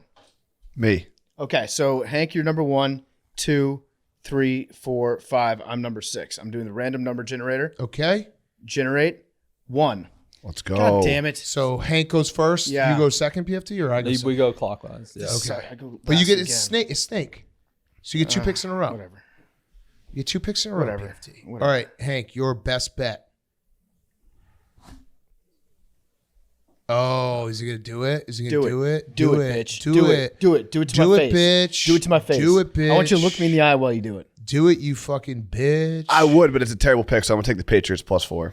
Okay, good pick. Okay, Patriots +4 is your Great pick picking. Against the Eagles. against the Eagles. Okay, I am going to.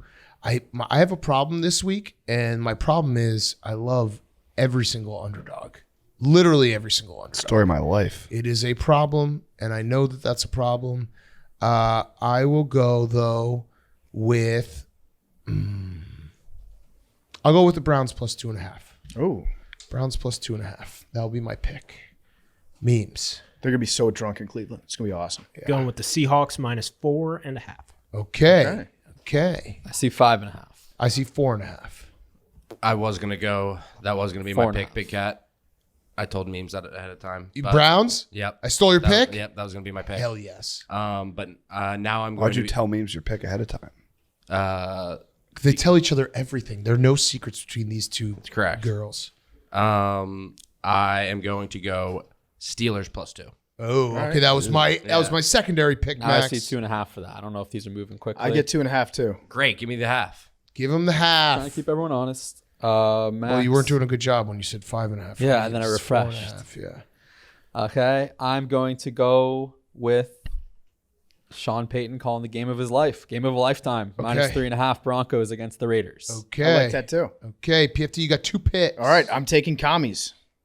Let's All go right. Commanders -7. Fired a missile on it 2 weeks ago. I feel more confident today. Cardinals. They're going to win by 14. Okay. We're going to win the Super Bowl this year. It's going to be awesome. And then I'm going to go with, for my other one, Totals. yep. Which you can pick in the first, like we all end up picking spread, but you can, if you like it total the most, you can pick it first. So these are my 2 favorite yeah, picks. So I'm happy. I'm happy Yeah. with where I'm at right now. Packers Bears over 42. I like it, Over 41.5. 41 and a 41.5. half. Let's go. Okay, it Even dropped better. in the last Even hour. better. I love that. The Bears, they felt like they were over machines last year. Yep. And I feel like they'll be over machines again. Yep. All right, I'm going with a non-TV game under Panthers Falcons under 39.5. Oh, that's smart. Non-TV game. Let's see. That's Okay. like a movie strategy, right? Yeah. Max. I'm going with the one I hate the most, and that is Commies Cardinals over 38. I think it is. 38.5. We'll have that by 38.5. halftime. 38.5. We're going to drop 40 on them by the second quarter. Memes. Memesy. Memesy boy. I'm gonna go with the 49ers Steelers over 41.5. Okay. Okay. I am going to go with a non-TV game as well. Falcons Panthers under 39.5. I feel like both teams are going to That's run what I the took. ball. Oh, you took that? Fuck. Yeah. I think you took the shit. My bad. I like that pick a Thanks. lot. I thought you took the Texans Ravens. My bad. It's okay. Okay, I'm going to go it over. Fuck that. I'm going to go Dolphins Chargers. That's a fun over. That's the fover. Yeah. 51.5. Fine. I bet it 50.5, but fine, because we did advisors yesterday, but that's fine. I'll take that extra one. It's definitely going to land on 51 now. 100%. I'm going to go with a shootout game. A couple juggernaut QBs over Packers Bears. Oh, 41 and a PFT half. took that. We're bad at listening. Okay? I can't accuse you of being bad at listening can. without accusing myself. I can. Bad listener, Hank. I am I also a it's bad the same listener. group. I'll rebump it with you guys, but it's a shareable doc that I'm writing on. I will never open that. I know you won't, but just transparent. Over Jags Colts, 46 and a half. Oh, memes took that. Bad listener. Did No, memes? I'm just kidding. No, I'm just kidding. We could have. I wish we had kept on going because we could have done that with every. He wasn't listening to any of the picks. Who's in the hungry dog? Yeah. Patriots, Do it. Cardinals, You piece of shit. Browns. You're Okay, such well, a I have dickhead. a can't lose parlay that's going to have the Commanders and the Ravens, and I haven't decided who that. the third team. I is love gonna that. be, Doesn't matter. but it's going to be great. I've got a PF tease. We're teasing the Vikings down to -1 against the Bucks, and the Packers Bears over 36.5. Ooh. It's plus 100. Ooh, So I like that. even money. I like that. Okay, it's time. Fantasy Fuccbois. You ready? Hit the music. Let's go. My stardom. Oh, my bad. Yeah. My name is Mikey Rigatoni. Mikey Rigatoni. Rigatoni. Rigatoni. My stardom is diarrhea. Oh, A lot of talk about diarrhea. I've been on the front lines. There's rumors it was a woman. After all that, I had diarrhea myself last night. Got like 3 hours of sleep because I kept waking up and pooping. Yo, that's fucking weird. I had diarrhea last night too. Let's go. Oh, you Let's guys, go. your cycles linked up. Yeah, Diarrhea bros. it's like yawning. You talk about yawning and then you yawn it. You talk about diarrhea, then you shit in your pants. My butthole sounds like this. Oh my bad, that's Hank's yawn. ABP always be pooping. My situm is Timothy Chalamet. Chalamet, you fucking weirdo. He's dating Kylie Jenner and his super fans are angry about it. Oh, Chalamet, that pipe. And my sleeper is Bill Belichick's hammer. Think it's going to be getting a lot of use these next couple weeks now that he's a single man. Yeah, maybe Bobby Kraft can take him down to Jupiter, Florida. You know what I'm saying? Boys trip. Boys trip, let's go. All right. Hey, what's up, you dickheads? This is Silvio Berlusconi. Oh, R.I.P. R.I.P. Yeah, we're talking about Obama being gay. Everyone's gay. I'm gay. Just my gay side is a lesbian. You know what I'm Yeah, saying? love it that much. I'm starting Nick Bosa. Nicky Bosa starter. He's got all the scroll. He missed work for 4 weeks. Didn't show up at all. That's how we built the Esplanade. You know, stand-up guy. that's how we did our business in Newark. He's connected. He's connected. A His no-show grandfather. job. I'm sitting LeBron James. Oh. Sitting LeBron James took a little business trip to Saudi Arabia. Don't know if you guys saw that.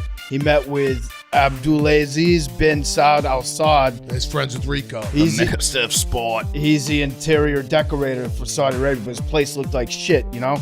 My sleeper, I'm not sleeping anymore because it's football season. Yeah. No sleep. No sleep till Brooklyn. All right, what's up, you fuckers?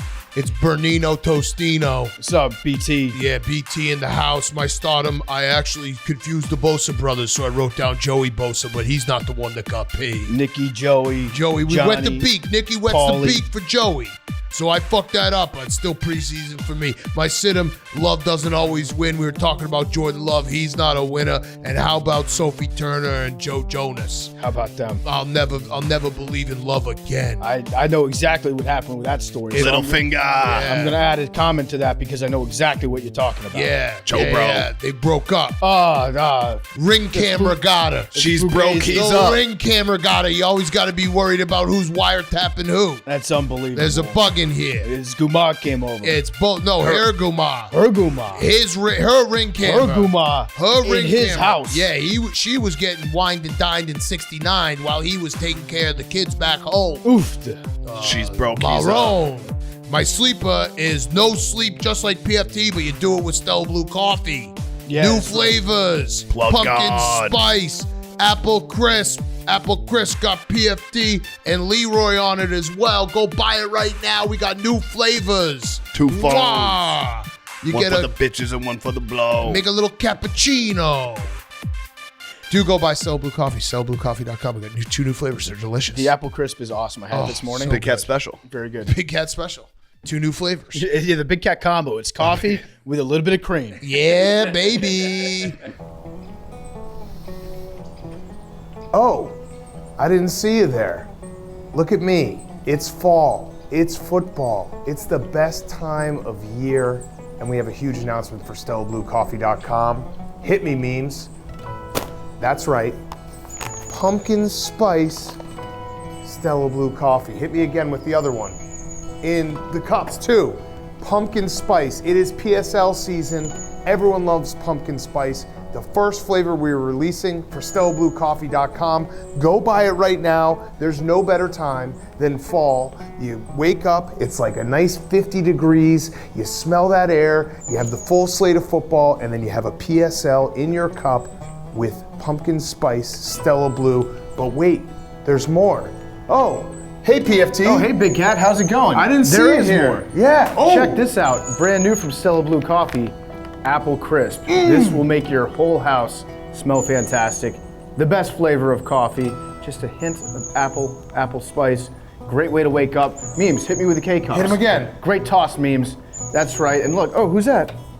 It's Leroy on the That's cover. Leroy. Oh, Leroy, he's a very good boy. If you don't buy this coffee, you hate dogs. Yeah, that's PFT's, dead dog, and we love him very much. He's on the box. It is pumpkin spice. It is apple crisp. Stella Blue coffee. We have flavors now. Also, if you're a Stella Blue Coffee Club member, you knew this was coming because I told you on the quarterly report. You had the inside information. No one else does. So sign up for the coffee club right now. Pumpkin spice, apple crisp. What's better than this? Apple time.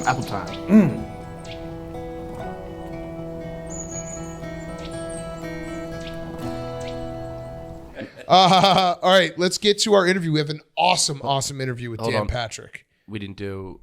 We're going to do it after. Got it.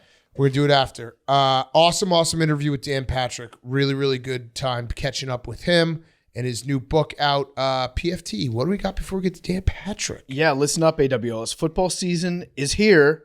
Paramount Plus is once again your home to stream the NFL on CBS all year long. You got to know your football apps. There are certain apps you have on your phone, certain apps you have on your TV that are football apps. Paramount Plus is an app that you have to have if you're watching football. Go to ParamountPlus.com/NFL right now. You get an exclusive offer for Pardon My Take fans. You get 50% off the annual price for a whole year of Paramount Plus. It's just $2.50 a month. You get to stream all the best games, the craziest moments from every single live local NFL game on CBS this season. That includes the regular season through the playoffs. And remember, this year Paramount Plus is your streaming destination for Super Bowl 58 as well. Paramount Plus also gets you an all-access pass to 24/7 NFL content all week long. You get CBS Sports HQ, Fantasy Football Today, NFL Slime Time, and more, all just $2.50 a month. So add it up, and it's hot seat corporate America. Cool throne NFL fans, cool throne your wallets too. Stream Paramount Plus on any device at home or on the go. Catch another action-packed, unpredictable season of the NFL on CBS. Streaming on Paramount Plus. Sign up at ParamountPlus.com/NFL. 50% off today. Offer ends 9/20. Annual plan only. Terms and conditions apply. And now, here's Dan Patrick. Okay, we now welcome on a very special guest, one of our favorite guests. It's been a while, but it is Dan Patrick, and he has a new book out now. You can go buy it right now. It's called The Occasionally Accurate Annals of Football. Now, let's start with that. Yeah, when you talked to Penguin about this book, did they say, hey, let's not put the word annals in the book title because it might not sell as well? Well, it could be marketed to a different audience, but I thought that maybe annals was a little tricky there, including, for myself. But they went with it. I was overridden on this. Yeah. You have to take into account the kind of idiots that are going to be interviewing you about this book. And we might not be the best at pronouncing words. Yes, I saw it and I was like, annals. Wow, this is crazy. All right, so we got a digital copy of the book, so we feel special because we saw it before everyone else got to read it. I'm going to say right off the bat, great job writing the book because there's pictures and there's pages that have a paragraph, and I love books that you can just, you can rip through pages. You're like, I'm really crushing this book right now. There's a picture. So great job with that. It's basically it's not a children's book, but it's for dumb idiots like us who don't really read that often. Well, sometimes we don't get credit for reading books, and this helps you get credit that you've read a book. And Right. It doesn't take it's not that difficult, challenging to read this book. Pictures and sometimes some big words, some big lettering too. Yeah. So what made you want to do this book? Because it is football. It's a love story to football. I mean that right there is a seller. Like I'm gonna buy the book even though I have the digital copy because I love you so much. But what made you? What were you like? Hey, let's do this book. It was during the pandemic, and I was talking to Joel Cohen, who writes for The Simpsons, and he was talking about writing an episode and including me in The Simpsons. And then we just started talking when we were done, and then he started throwing out these topics. And he goes, "What do you think? Does this bother you?" And then I revisited that with him, and I said, "What do you think about just putting all this stuff down on paper and see if there's something there? Because we have all this free time." And then he went back, I went back, and we just threw some things together. And he said, I reached out to a couple other people that I work with, Andy Richter, who worked with Conan. He just had a bunch of people. And he said, how about we just collaborate with a bunch of these topics and make it seem like this is the true hit. Like, who wrote Bill Simmons wrote the history of the NBA. I mean, this is nothing like that, but we can present it like we're giving you the history of the NFL. All these topics and just have wild takes on them, have fun with them, and hopefully we don't get sued. I said, okay, I'm in. Yeah. I read the blurbs page on it, and I'm a little bit offended. You asked Florio to give you a blurb. He blurbed the shit out of you, too. But it is a half fiction book, so he's good at that. Yeah, he does love that. Yeah. Why did we not get the invite to blurb you? Well, I was worried about you. That's fair. Yeah. I mean, I was. Yeah. Big cat, not worried. Okay. So yeah, I go off the rails. And if I'm asking you to, then I can't edit what you give me. And then I was worried about your collaboration. To be honest, that was it. Because, we had problems with the whole van show. Yeah. Mm-hmm. Remember? Yeah, you were kissed to death. We tried to light you on fire. Yes, exactly. And I thought, what? Time has passed, but let's not chance it right now. Yeah, that's honestly a fair answer. When we write the occasionally accurate annals of Barstool Van Talk, we won't ask you to write anything. So little tit for tat. No, he can if he wants to, because if you're writing the history of that, you're going to need my story, and you're going to need my help on that. It's a 10-page book. It actually will be the annals, and you're only allowed to talk about people's butts in it. What was the impression you had of our bungholes on the van? I'm looking at the cover of your book right now, and it's a pigskin. It's a football that's sliced into different parts, almost like a pig at a butcher shop. And the top middle says Tom Brady, worst of all time. What does that mean? That sounds spicy. That's going to sell some books. Well, it's in the book. I mean, you can't just read the blurbs. You gotta read the book. Yeah. Like it's a tease. And you don't go, oh gosh, I watched the trailer of the movie. Tell me how it ends. Okay. So do you think that Tom Brady, I'll put it to you this way. Do you think Tom Brady is the best quarterback to ever play football? Ooh, good question. He's the most decorated. I said best. Best. Who's the best quarterback? What is best? Well, I think winning Super Bowl rings. Good point. Well, the best actor doesn't always win the most Academy Awards. But who has the most Academy Awards? Look that up. I'm going to look it up right now. Look it up. Yeah, why don't you?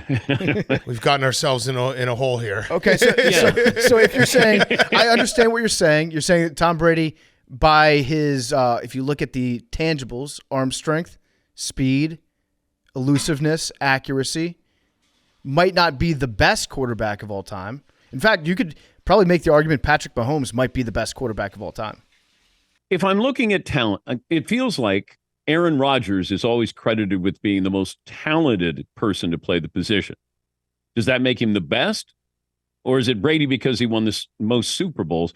I still look at John Elway as that first quarterback who could beat you with his legs and his arm, single-handedly dragging that offense to Super Bowls that they never should have gone to, and then he got the blame for that. Then they win two, and then he doesn't get credit for it. It's Terrell Davis in the offensive line. But Elway, to me, when you combine arm, size, athleticism, he was the first guy that I looked at, modern era, and I went, that guy changed football. But Brady, I have no problem with people saying Brady's the greatest quarterback. I think it gets tricky sometimes with that. Is Montana not, or he won 4, didn't lose any Super Bowls? So, well, according to NBC during the broadcast that you were on in Notre Dame, he won 5 Super Bowls, so that's pretty impressive.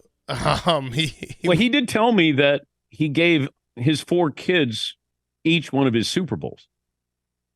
Oh. So he only has 4 kids, so that's where I knew that he didn't win 5 Super Bowls because he doesn't have 5 kids. Wait, are we passing over Dan Marino?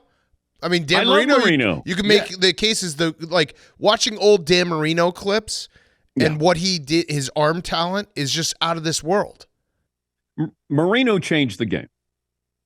Like when you say guys change, Steph Curry changed the NBA. Dan Marino changed the game because back then, who was doing 5 wide, no running backs, and all they're doing is throwing passes, quick releases, all of those things.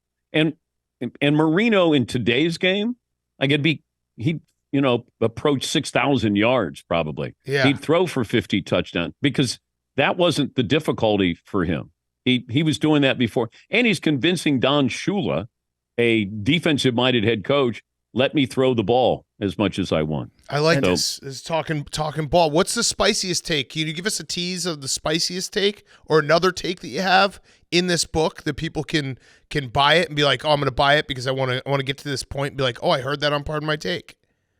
So we cover the best game ever, worst game ever, most penalized game, the sneakers game, Fog Bowl, the catch, the drive, the Whizzinator. Nice. There's no topic that we shy away from. Let's put it that way. We fix penalties. Let's see. Wayne Gretzky is involved in this.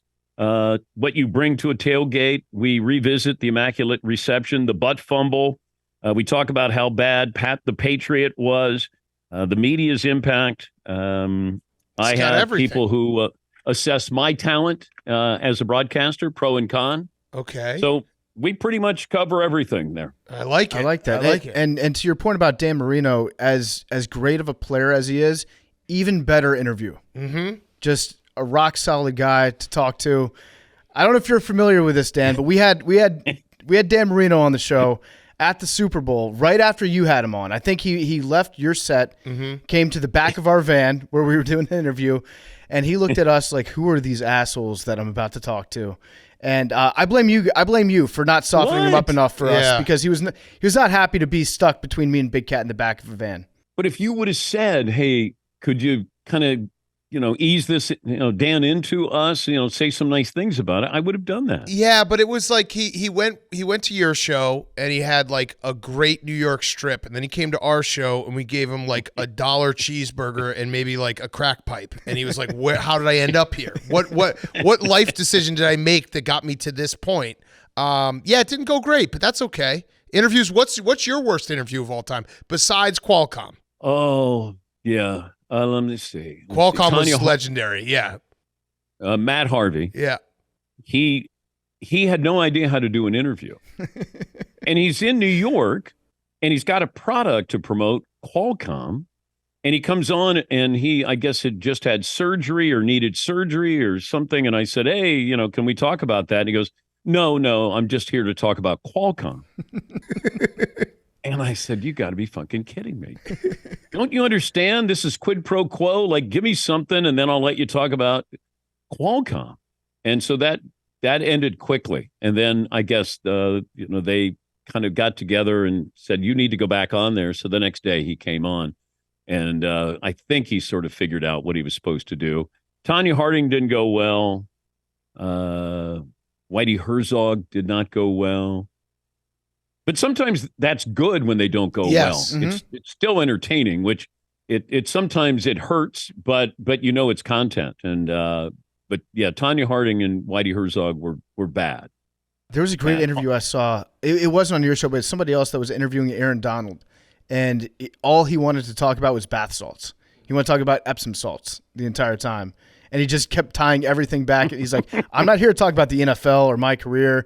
I want to talk to you guys about bath salts." And it got so bad that it actually was a great interview. If I was sponsoring an athlete, I would want to sponsor Aaron Donald, and he would only talk about me. But sometimes these guys don't understand. We'll get to your plug. Right. But Magic Johnson was with us, I don't know, 6 weeks ago. And I was talking about, Steph Curry as a point guard. And, I thought we were chopping it up. And then he came back around to why he was on there. And therefore, I couldn't get him to just have a conversation, let you get your plug in, conversation, let you get your plug in, say goodbye to Magic Johnson. and it got tripped up, and so we could never really land on the same page here. He wanted to promote, and I wanted to interview. So other side of that coin, who's the best interview that you've ever done? Oh, I don't know if I have somebody that would stand out. There've been a lot of them to choose from, but I've been doing it a long time. So I think anybody who's honest, because your audience wants to know, why are you having this person on? And when you get that person on and you say, hey, you're going to love this guy, then that makes it rewarding. But there are times when you oversell or you undersell, but anybody who's going to tell you the truth or give you some really good stories, that's really what I'm trying to subscribe to every time I have somebody on. That's a smart answer too, because we sat down a couple weeks ago and we did a Mount Rushmore of our favorite recurring guests that we've had on our show. That was a bad idea to name names, because then you leave out like 200 people that get pissed off at you that never want to come back on your show again. So you're a pro. You didn't fall for that trap. Yeah. Thanks. Smart man. You also, we should have said to start, congratulations on the weirdest contract extension of all time. Yes. Yeah, you completely, for people who don't know, Dan came on the show one day, was like, I'm working 4 more years. And everyone was like, all his guys in the room were like, shit, 4 more years. All right. Like, he's retiring soon. And then the next day he's like, I forgot to say I just signed an extension for 4 years. So was everyone freaking out? Like you got a whole crew. No, they were okay. It was everybody else's reaction that I was announcing my retirement. 4 years. But I was announcing that in 4 years. And so people are texting or calling my wife saying, is Dan retiring? And she said, no, in 4 years. But I screwed up the order. Instead of saying, hey, signed a contract extension, and then I'm going to retire when that contract is over. But it turned out, I got 4 years of a send-off, so I should get some really, really fucking nice gifts, I'm guessing. Yeah. Coach K's like, I didn't know you could do 4 years. What the fuck? You can't, it's not going to sneak up on you when I retire. So you can't say, wow, I didn't see that one coming. You're on the Olympic cycle. This is crazy.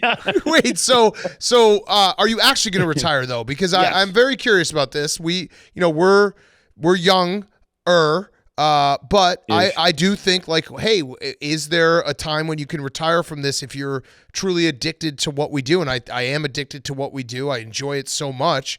Do you actually think you'll be able to turn it off? Like, not go to the Super Bowl, not go to the Final Four, do these big events that you've done for so many years? There's going to be a point where you're like, man, why did I still got some gas left in the tank here? Well, there'll be other things that I do. I have a broadcasting school. Sandler will keep putting me in movies. Yeah, and true. There'll be other things along the way. But, it's a grind every day, 3 hours a day. It's live. And there are times, like July. God, July is tough. Yeah. Like, what are you talking about in July? There are other, moments, months that you go, this is easy. But it's a young man's game.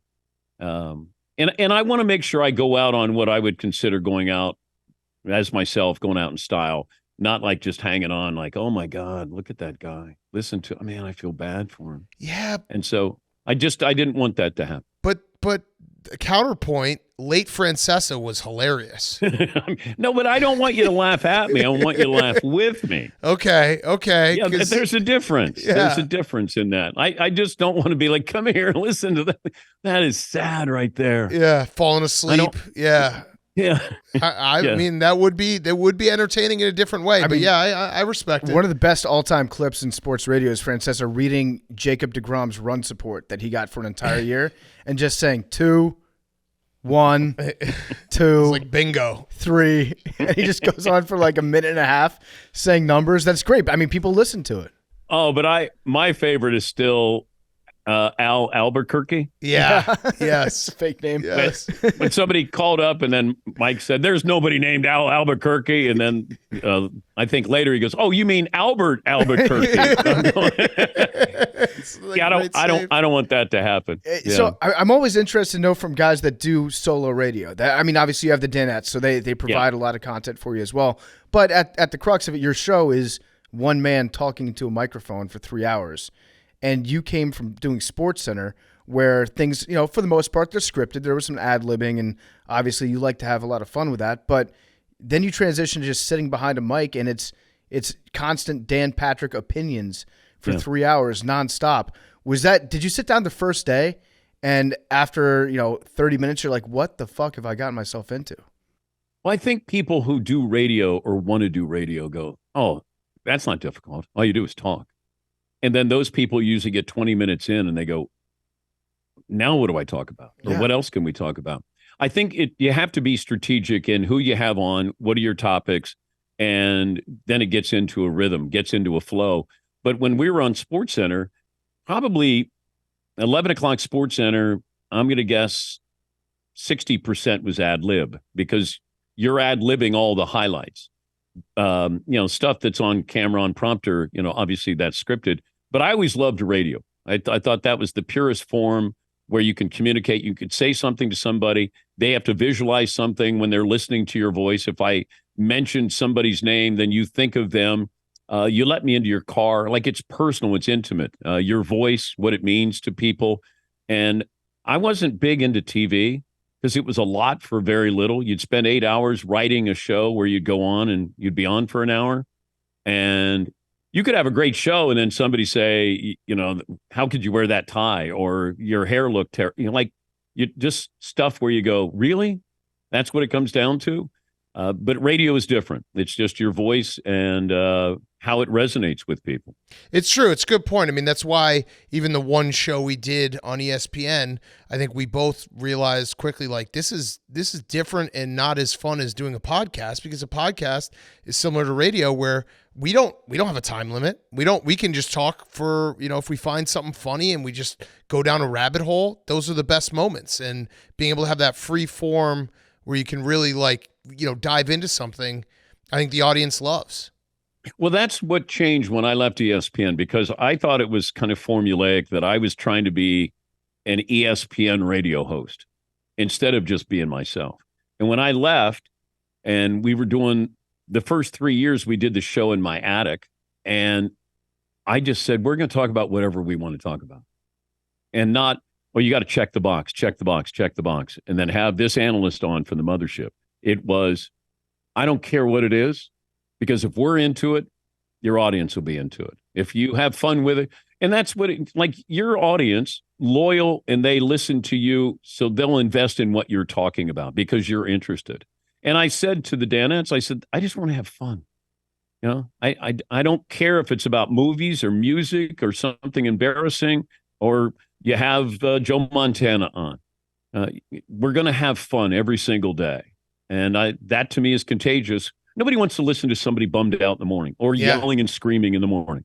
It's like, have fun, And that's the approach that we've had for going on now 17 years. It's a very good point. So you mentioned the Danettes. Do you miss McLovin or never even think about him? I don't think about him unless he's brought up.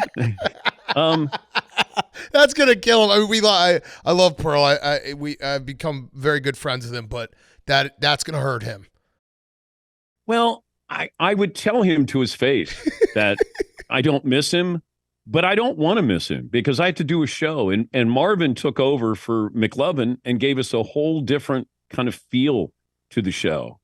But McLovin bought into being sort of a class clown for us. And here's a Ivy League educated guy. And I said, look, you got to laugh at yourself. You got to have fun.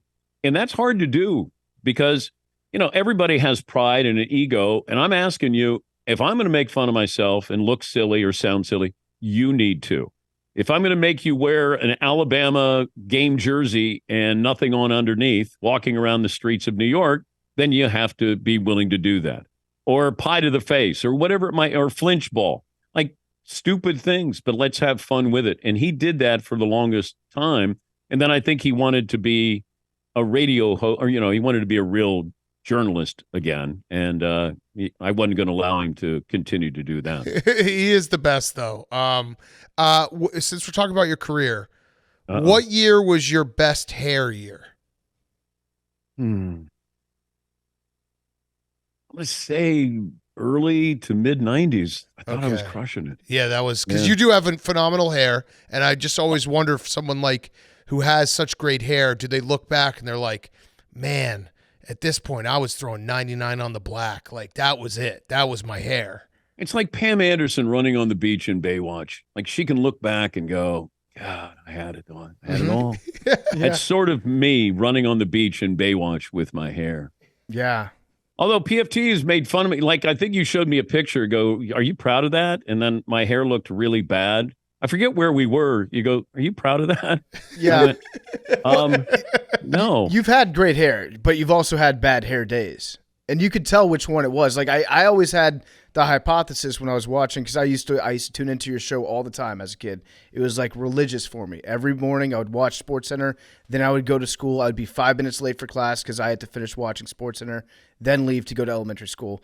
And I knew if Dan's having a good hair day, he's going to be bringing the fire with the voiceovers. If it's a bad hair day, it's like Free Willy or like an orca with the dorsal fin that's like drooped over. He's not going to have the confidence day. It's like look good, feel good, play good. Yeah, you could be right. There could be a correlation between that. Look good, feel good, play good. Sometimes I gave you angry highlights too, because I knew my hair wasn't great. And therefore it made me be a little more critical of a player or a team. So it could have consciously or subconsciously affected my delivery on SportsCenter. Would players would they get upset with you for delivering a bad highlight? Yes. Was there if you said something, and sometimes it was they didn't hear it, but somebody else did. And then by the time it got to them, they're like, Rob Deere, who played for the Detroit Tigers, all he did was hit home runs and strike out. And I remember having a highlight where I said, here's Rob Deere. All he does is hit home runs and strike out. And that's the whiff. 0 for 3 on the night. So I'm out at a ballpark, which I always believe, go out, and just in case somebody wants to say something to you, they can.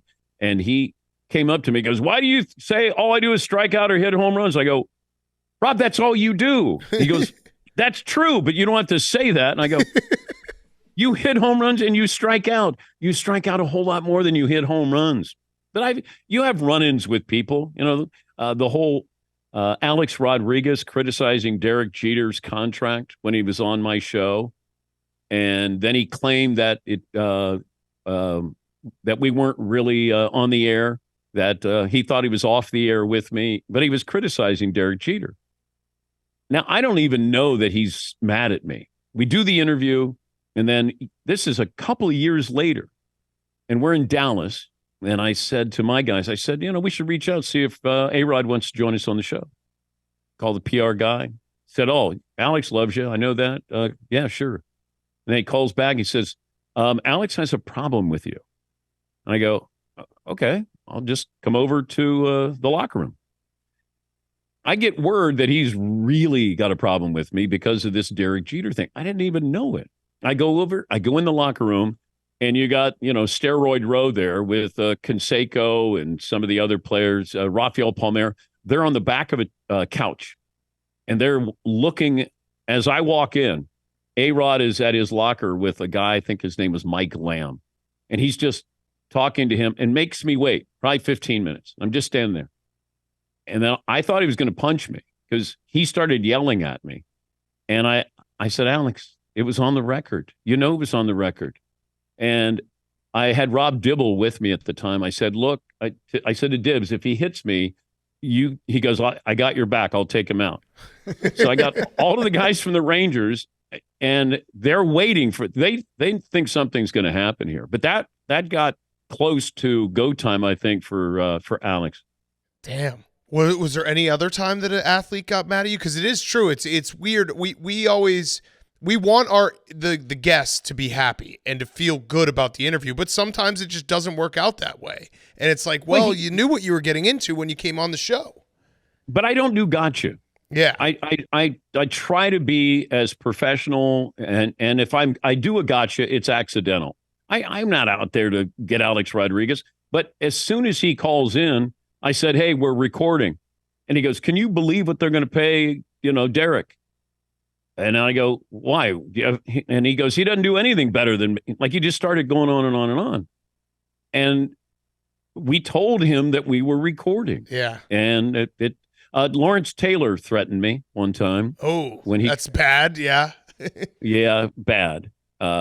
He had been suspended for cocaine use, and he read a statement inside the Giants headquarters there, training camp headquarters. So all the print guys got, what LT was saying. And I was outside, and I had my cameraman. So he comes out, he has these dark sunglasses on, and he walks out, and I said, Lawrence, Dan Patrick from CNN, can you read that statement on camera for me? And he says no.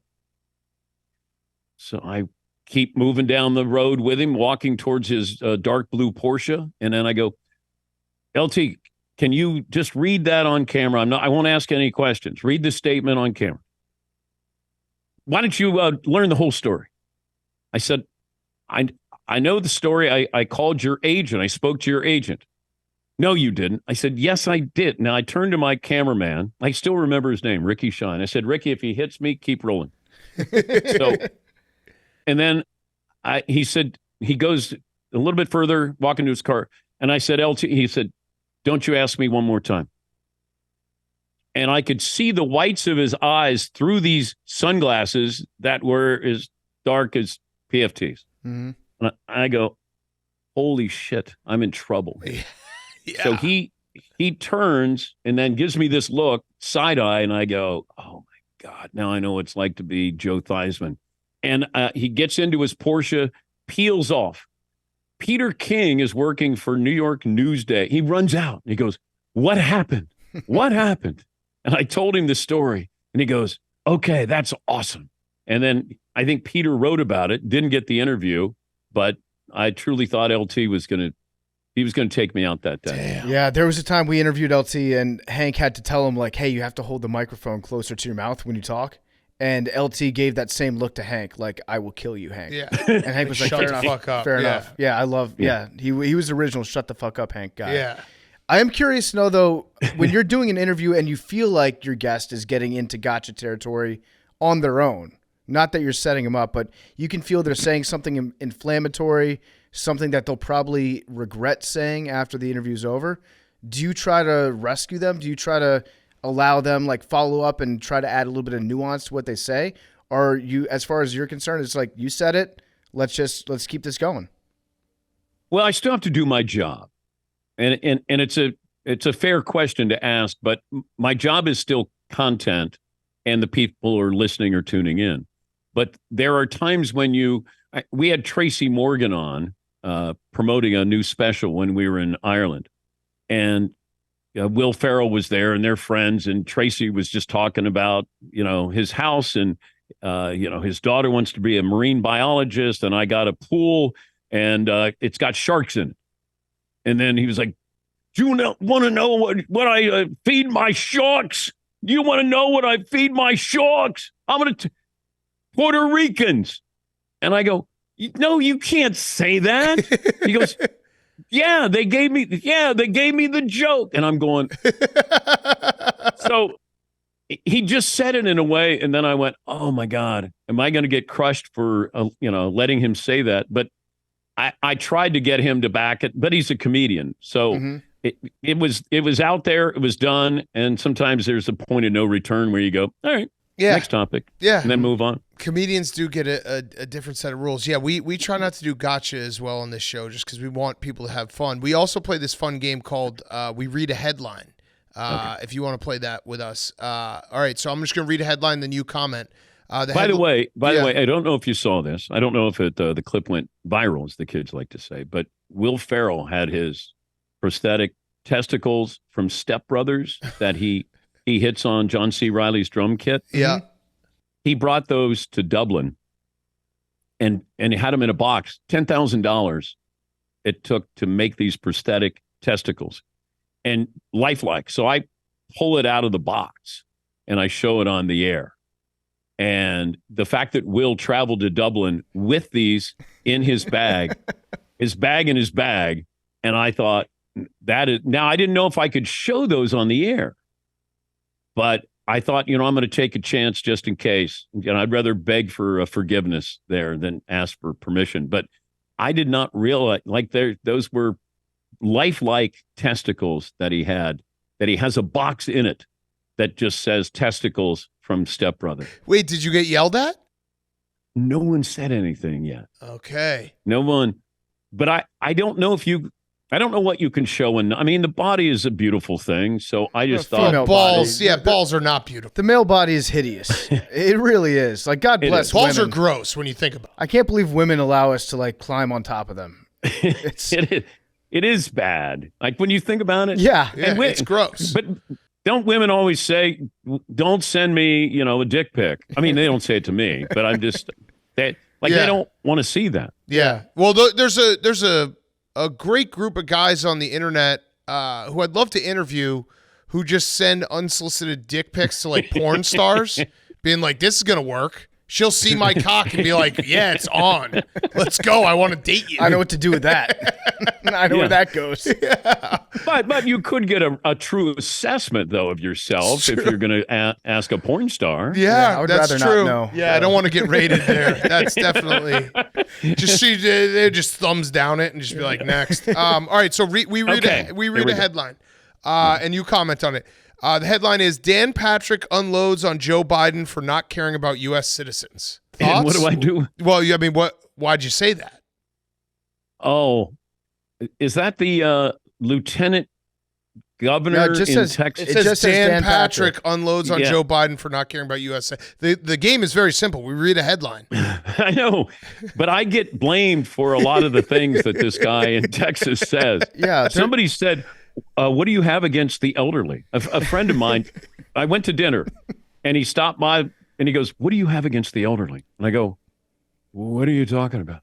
He goes, no, this was during the pandemic that I think this Dan Patrick in Texas said, you know what, old people die. And basically, if they die, so what? And then I got blamed for that, for some of the things that he said.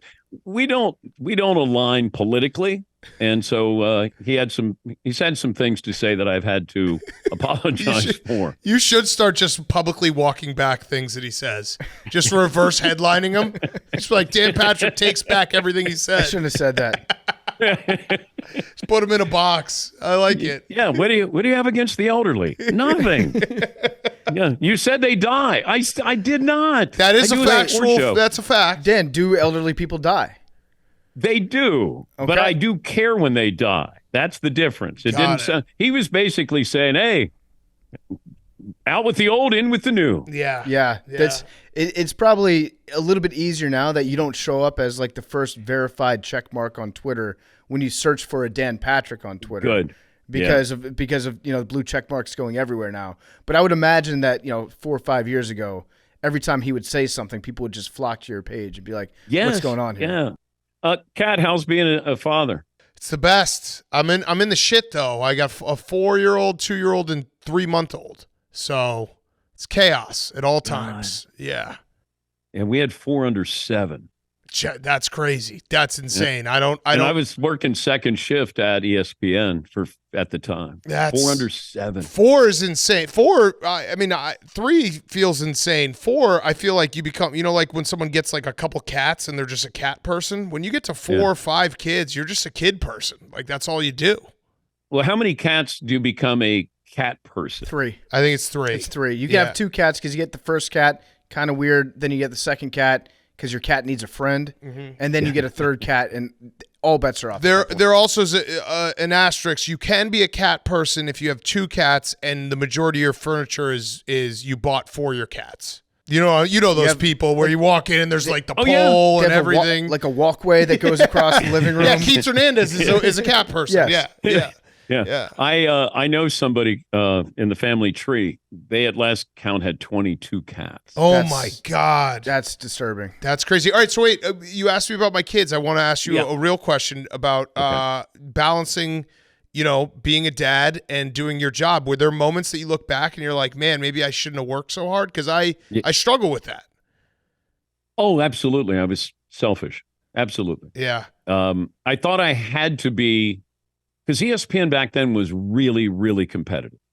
You had Berman, Bob Lee, you had Chris Myers, Chris Fowler, Mike Tirico, Oberman, myself, Craig Kilborn. We're all in there. And at the time, everybody was doing SportsCenter. It was really, really competitive. And I thought, God, I can never turn. At some point we were doing 6 days a week of SportsCenter, and you're in there at 3 in the afternoon, and then you're out at midnight. So the kids would be up and out of the house. I'd wake up, I'd go to work, I'd come home, they'd be in bed.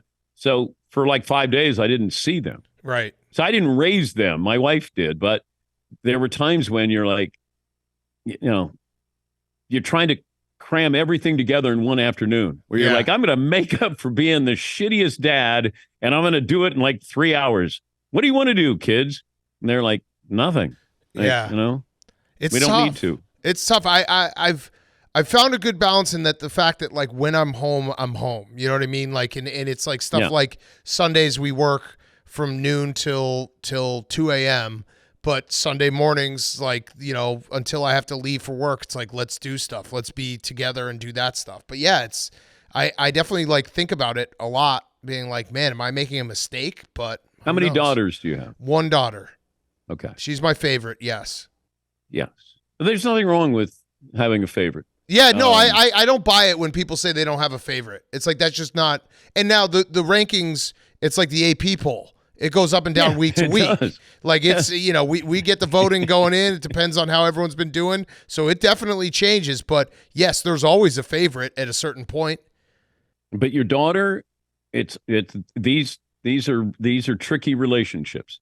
Make sure you do things that are just for her. Mm-hmm. Sometimes you'll do stuff with the boys. But I found that being a really good listener opens that pathway. I have 3 daughters, and we're in constant contact, texting, whatever it is. And then my oldest is a boy. But your daughter is tricky, because I promise you this, in 10 years from now, I'll run into you and you go, I'll be damned, man. My daughter remembers this and this and this. And not that your boys won't, but your daughter is going to see you with your wife and remember how you are with her. If you're in the kitchen, you're holding her hand, you're dancing with her, you're laughing with her, you're whatever it is. Girls, they pick up and they do not forget. So always remember, they're watching and they're listening, for good or bad. All right, so she's going to be a degenerate horse better. We got that. that's check that one off. But no, it's good advice. It's good advice. Yeah. It's basically boys are dumb, which they are. We're boys. We're dumb. They are. Have you watched boys on a playground? Yeah. They just do stupid shit. They just bang each other and, run around and being goofy. And meanwhile, girls are calculated. Yeah. They already got clicks and, they're backstabbing and, there's stuff going on. It is Guys, true. It's very simple. You just play till you get hurt. Yeah. And then you're like, I can't play anymore. Oh, I was at the park the other day, and there was a kid just with a huge wiffle ball bat just walking around just smashing kids in like the face and the back. And I was like, who is this kid? I was like, but guess what? They're all laughing. Who cares? It's just boys being boys to the utmost. Are you done with 3? Yes. 3 is it. 3 is it. 3's too many. Okay. No, it's not. My youngest. I'd have another one now. My youngest is going to hear me say that so many times. Be like, what the hell did you mean when you said 3's too many? Like, fuck. Just say, Daddy was having fun. It's called content. Now shut up. It was just a bit. It was just a bit. It was all just a bit. If you have 4, I have to assume that you're okay with imperfection at all times. Yeah. Like nothing is going to be going fully according to plan. It's just like, as long as the important stuff gets checked off, then we're good. Yes. Take a head count at the end of the day. If it comes up 4, then you've done your job. Yeah. But you can't. That's the fascinating part of it, though, because you do not, like, you go into every day unscripted. Oh yeah. And they write the script. Yeah. And then it's up to you to, if you change the script, edit the script or just let it play out. And sometimes it's fiction, sometimes it's nonfiction, but it's awesome. Yeah. Every day is definitely an adventure. So who's your favorite Danette? Oh, it's got to be Paulie. I'm going to say Marvin. Oh. Yeah. Okay. Yeah. Well, he's right here. He's literally right there. Yeah. If he wasn't here, I'd say Seton. Oh. Yeah. Seton's kind of the wild. Yeah, he's kind of the wild card, the guy that might not give you, because Paulie does. He's like a Labrador. He'll give you the love. Yeah. Seton will give me shit. Seton will keep me honest. Seton will keep me company at the bar. Yeah, I'd probably say him. Also, Paulie will just try to get you to go to Vermont like every weekend. Yeah, or Rhode Island. Yeah. We're grilling again this weekend. I don't know how many times Paul texts me being like, plot of land in Vermont. It's like, dude, I'm not moving to Vermont. It does look awesome in the summertime. Oh, he has the best setup. He has the best life. I will say Fritzy is one of the most fascinating people who do this. There's nobody like Todd Fritz in doing this. He books our guests, but he's a fascinating person. It's some good and some bad, but there's nobody like him. There's a Kramer from Seinfeld feel to him. He just truly is a unique character. You can't make it up. He wants to be a stand-up comedian, but he doesn't want you to help him be a I said, I'll get Sandler and Spade to write some stuff for you. And he'd rather bomb with his own stuff. I respect that. Than take from Sandler and Dave Spade and be successable. Hopefully it's not too much like Kramer with his stand-up material. Yeah, that would that's be true. a bad look for your show. No, not. He doesn't go blue when he's up there. I love when you and Fritzy get butt heads. That's some of my favorite moments from your show, because he's very defiant and it's very fun to watch. It can be. My wife says you don't hear yourself, and I said, "Oh, I do. I do." But I can look back and kind of cringe because I get angry sometimes with him. I told him, I said, "Look, I love you, but I don't always like you." Mm-hmm. That's a good saying. Yeah, and he knows that. But he is truly a unique character. Every single day, it's something different. Fascinating. So I want to plug your book again. You should check it out. The Occasionally Accurate Annals of Football. Annals. You can find it everywhere, literally everywhere. This book is going to be everywhere you look. You had Adam Sandler write the foreword for it. Yeah. Did he actually write it? Did you like send him an email? Nope. Did he write back to you, or did he have his friend write it for you? No, he said, I asked him in person, and I said, will you write the foreword? He said, well, what do I write? I said, whatever you feel. And he said, I'm a Jets fan. I said, write about the Jets. And he did. It's all about the Jets and how he grew up hating Tom Brady. And so he just gave you what his thought. I said, it doesn't have to be about anything. Just write it. I don't care.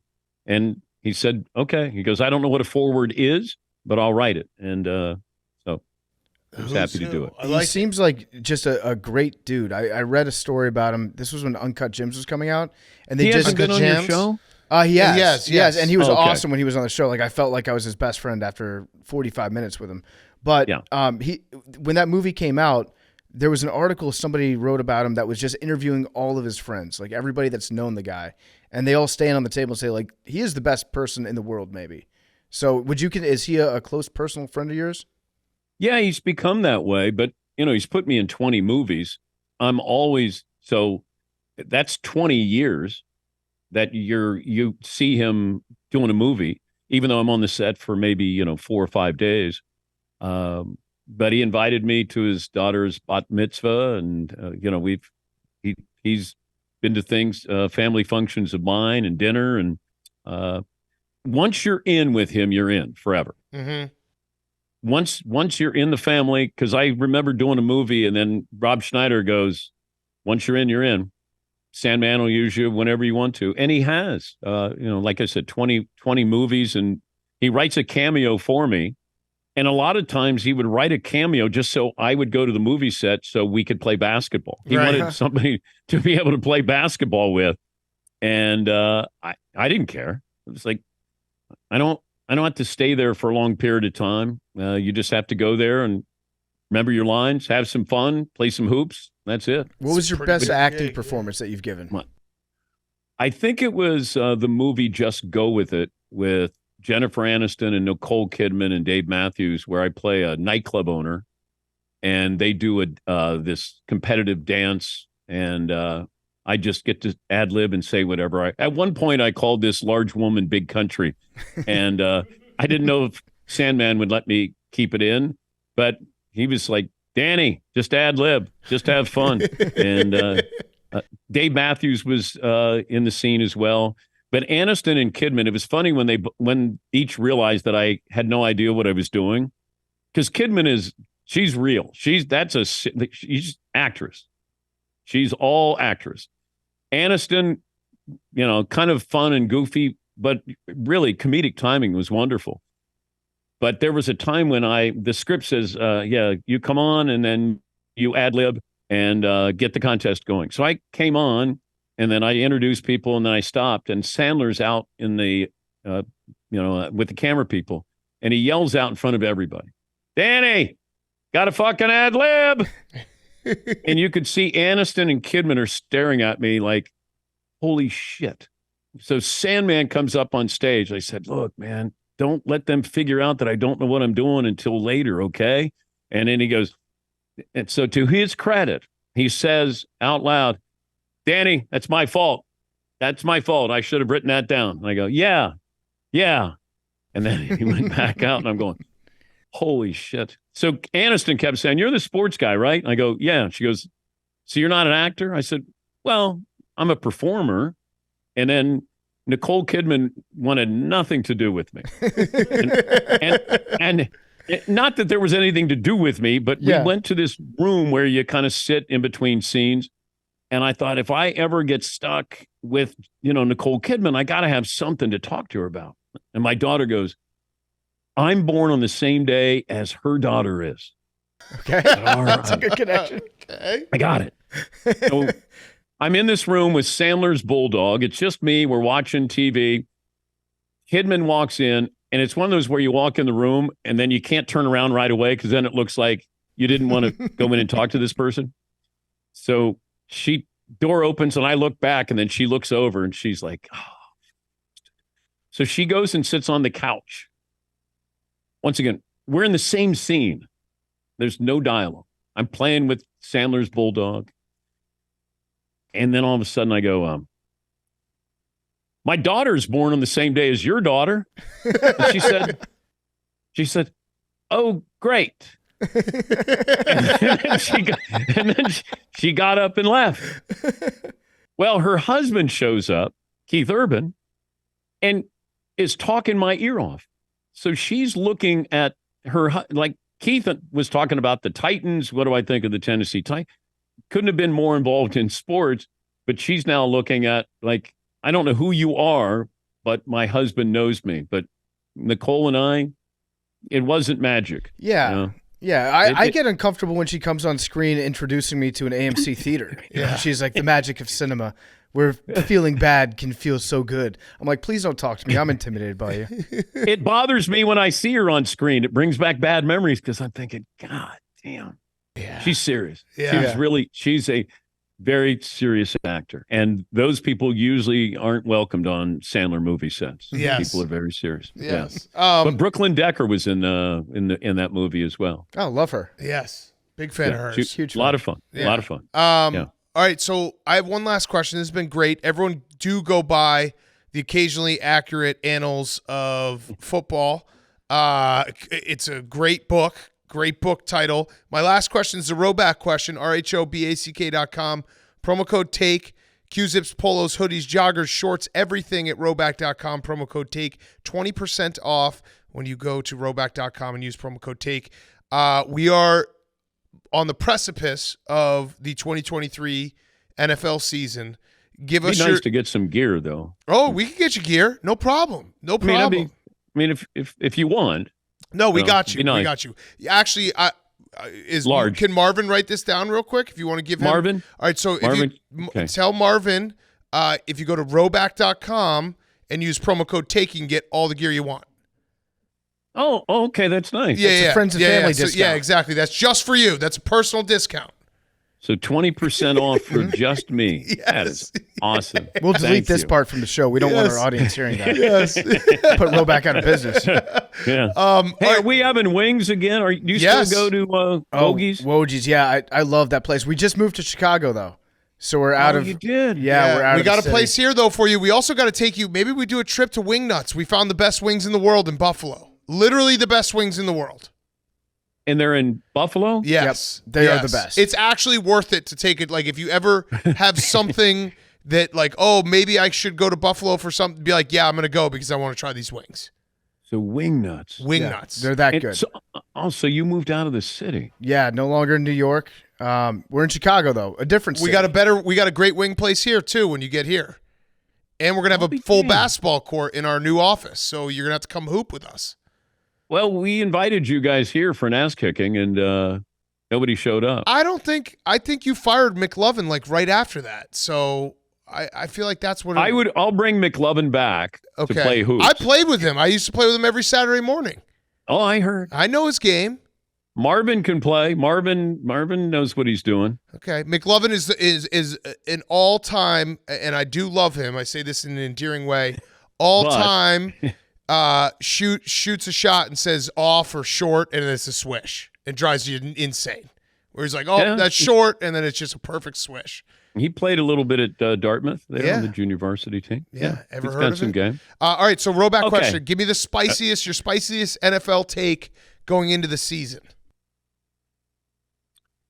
My spiciest one is, I just did this the other day. Hold on. Oh, we're getting Hold on. Is this a rehash? He's putting it in the microwave. We're gonna reheat Leftovers? It. Yeah, reheated spiciest Okay. take. Okay. Mike White Mm-hmm.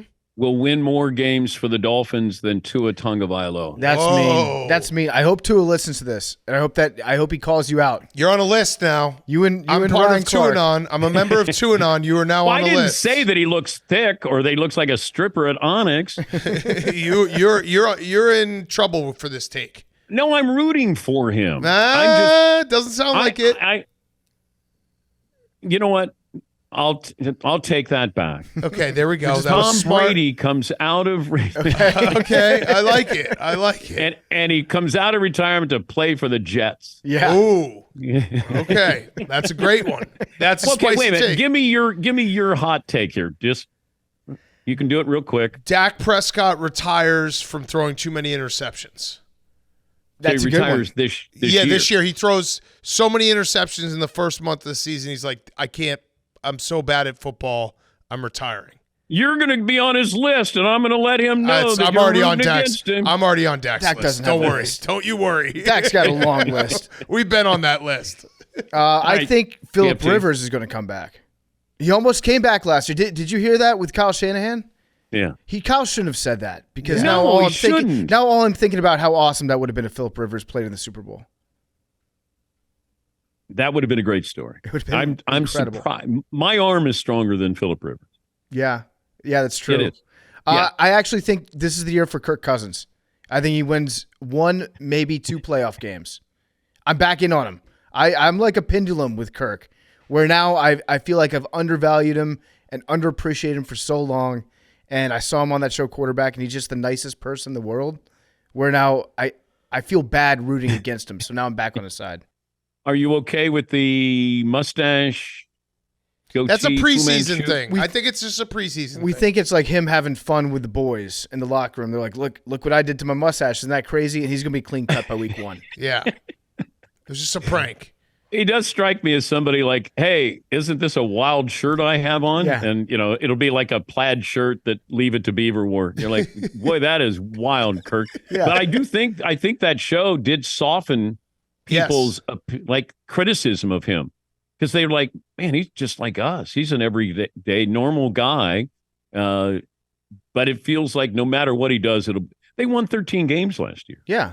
Yeah. But we talked it's about never the good point enough. differential. It's never good. Yeah, I know. Never good enough with Kirk D. Cousins. Yeah, I developed a kind of a hatred for him because he was always good enough on the Redskins at the time to be better than average, give you hope, and then not good enough to fulfill that hope that you got. But then I realized that was more about me, less about him, and he was also just really good at getting paid.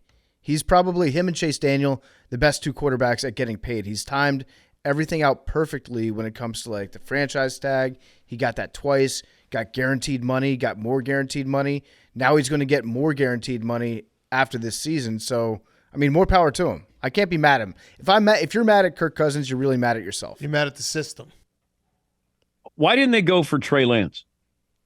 Why He didn't probably, Minnesota? he probably stinks. Well, because Dak's going to retire. Yeah. So they need Yeah. someone Oh, that's right. Yeah. My to bad. step up for him. Yeah, but Trey Lance isn't better than Cooper Rush. I don't No. know. You think? No. Well, I guess it's a project. I guess they're trying to do. I don't know. And can you be a bust at 23? Yes, 100%. Billy football. Jamarcus was a bust at 23, right? We knew by then.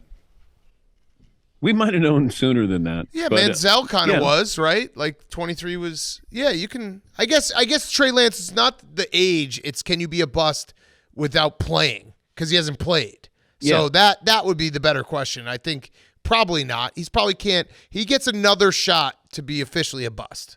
But if you're 23, if he was taken third overall, but you didn't trade all those first round picks for him, Different. Definitely different.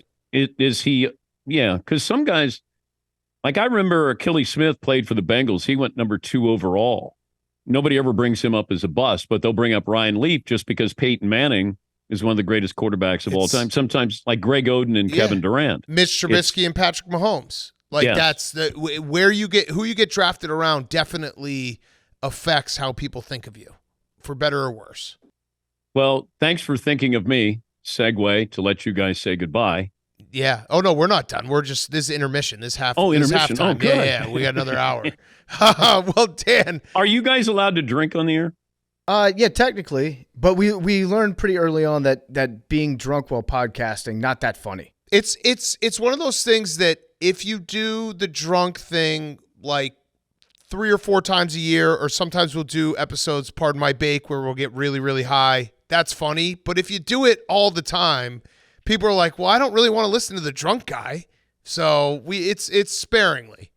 Hey, hungover episodes are sometimes our best episodes. That's true, but you can't do those every time either because no one wants to listen to a drunk person at 7 a.m. when they're on a train on their way into work. You know? Right. Well, we were thinking about drinking when we were in Ireland, and it was 2 in the afternoon till 5 in the afternoon was our time slot, and I thought, I don't know if we're going to be any good. Right. It'd be funny with, Fritzy doesn't drink and Marvin doesn't drink, but Seton and I are experienced, and Paulie's kind of sneaky, but sometimes it makes you wonder how funny you think you are when you are drunk. To then go, would I subject my audience to something like that where we're, doing shots and having Guinness? Yeah. Not as funny as you think, I think is the answer. Well, didn't Eckersley stop drinking because he saw a video of himself when he was drunk, and then that sobered him up, that he never had a drink after that? That Good could self-awareness. happen. Yes, yeah. yes. It probably would have been funny to do it one time in Ireland, Yeah. Yeah. Yeah. Well, maybe next year when we go back, we'll do that. Okay. Well, thank you, Dan. Always great having you on. We really love having you be a guest of this show. And good luck with the next 4 years. 4 years for everyone to get their gifts ready. It is Could you the most you've sucked your own dick so hard that you're going to do a 4-year retirement tour. Yeah, something like that. So it's 20% off. Yeah, Roback.com. Yep. Okay. Just for wanna you. Make sure Just I got for that, you. that special. Marvin, you got that there? Okay. Marvin's not allowed to use it, just you. Yeah, just you. Oh, no, I know. Don't tie. Next thing you know, we're going to get a text from Roback, and they're going to be like, why are all these people in Connecticut buying it? And then we got a problem. So, All right. Well, good luck with my anals, and thank you again, guys, and great to talk to you again. all right. Thanks, Dan. Dan Patrick was brought to you by Paramount Plus. That's right, Paramount Plus again, because they really want to remind you guys that you need to have Paramount Plus if you want to watch NFL this season. It's football season. Go to ParamountPlus.com/NFL. Get the exclusive offer. It's just for PMT fans. 50% off the annual price. You get a whole year of Paramount Plus. That's just $250 a month to stream all the best games. $2.50 a month. That's crazy low. You stream all the best games. You get the best moments from every single live local NFL on CBS game this season. That means regular season. That means you get playoff games. that means you get the Soupy. You get the Super Bowl because Paramount Plus is the streaming destination for Super Bowl 58. $250 a month, plus you get all the other stuff that comes along with it. You get 24/7 NFL content all week long, not just the games. You get CBS Sports HQ, fantasy football, NFL Slime Time, and more. Just $2.50 a month. Check it out right now. Paramount Plus, ParamountPlus.com/NFL. ParamountPlus.com/NFL. Save 50% at home, on the go. Get all the action this season from the NFL on CBS, plus all the other stuff that they're tossing in. The annual plan only. Offer ends 9/20. Terms and conditions apply. Great cameo by Josh on the Paramount Plus. Great cameo, our guy Josh Allen. Love Josh Allen. Love him so much. Shout out Paramount Plus. They're a lifesaver for me. So many good kid shows on there too. Okay, before we do Fyre Fest, we did have an assignment for our darling Jake, and that was to watch the interview of Larry Sinclair's his name, the man who claims that he had sex with Barack Obama, who went on Tucker Carlson. This started, if you missed the episode, Jason Whitlock had a Twitter space titled "Does It Matter If Obama Is Gay?" We made Jake join the Twitter space and send us the notes. These are the pressing issues. So this is a follow-up. Jake, Yes. you have your PowerPoint ready. Yes, I do. Okay, And if everyone you're watching subscribe to the YouTube, yes. You can follow along. How close are we to half a milli? 50,000. Okay, let's get some subscriptions going. Oh, we're closer. Oh, Memes is looking mean at Hank right now. 17,000. 17,000. You were way off, Hank. Apologize to go. Memes. Sorry, memes. Do you accept it, Memes? Okay, he says yes. All right. Let's do it. Let's give it to us. Yes. Welcome to Sex, Whoa. Drugs, Obama, the Larry Sinclair story. Now, Jake, did you watch the whole video? Yes. Okay, how long was it? It was 41 minutes. What'd you think? Like, It was not the facts, your personal opinion of the broadcast. It was ridiculous. I'll say that. Well, no, you shouldn't be opinionating on this, right? Well, yes, what I thought. Okay, all right, but yeah, It's a test. But What you're about to see until the last slide is just all straight facts. Okay, well, facts according to this. Oh yeah, according to Larry Sinclair. Okay, all right. The Tucker's set is awesome. I It like is- it. it It's looks very like. Do you think it's a green screen or real? No, I think it's No. real. I think it's in Maine. He looks like a Ron Swanson hosting a show. Yeah. Yeah, I think he built that table himself. I was staring at the creek a lot Yeah. in the background. Okay. All right, before we get started, let's set the stage. What is going on? Isn't this a sports podcast? If you're joining us for the first time, it is, but you guys asked me to do this. Yes. Why? This feels like you're just trying. No to, idea. I was actually very confused on what was going on, so that's helpful. This See? feels like set the stage. Jake is basically just being like, for any future employer, look at the first slide. I was coerced into doing Yeah. this. Okay. No, because I do what you guys say unless it's the Ray Allen. That would be great if Jake went on Tucker and was like the tell-all of "Pardon my take." They made me do dip. They made me do dip. They made me 18 like, hot dogs in an hour. I had to dress up like a woman. and then they made me search the depths of hell to see if Obama's gay. Yeah. So who's Larry Sinclair? He encountered Barack Obama in Oh, Illinois. wait. Allegedly. Allegedly, Come on, yes. Jake. All these He are alleged. allegedly Allegedly. Allegedly used cocaine with him. Yeah, and he currently lives in Mexico. Huh. Okay. Okay. All right, we're setting the stage for how they met. So he was in Chicago, This is all alleged. allegedly, which is Obama's home state of Illinois, in 1999 for his godson's graduation. Larry That's already feels bullshit. that he was here. No, for a godson's graduation? I Yeah. don't know. Oh, You it was traveled? also he said pretty much my godson during. Oh, it's falling apart. It's falling apart. Yeah, so I don't he's my believe this guy. That literally should have been the end of the interview. Like, what do you mean pretty much your godson? He said pretty much or basically. I Either don't- way, he didn't just I don't say it know- was his godson. I don't know that much about godsons, but Me I'm either. sure that there's a hard and fast line as to whether or not somebody is your actual godson. Right? Frank the Tank has a god brother. Isn't like if it's your He does. He has a god brother. if you have a godson, that means that if something happens to the parents, then you have to take over that child. Correct. Right? Correct. So there's no pretty much. There's no pretty much. Or if you were in fact their godparent, then the real parents would be very upset to hear you say This that. feels already bullshit. Okay. So Larry hired a limo service, asked the driver For if his he knew anyone. pretty much godson's No, graduation? Just for himself to go out and explore Chicago. So he has DUIs.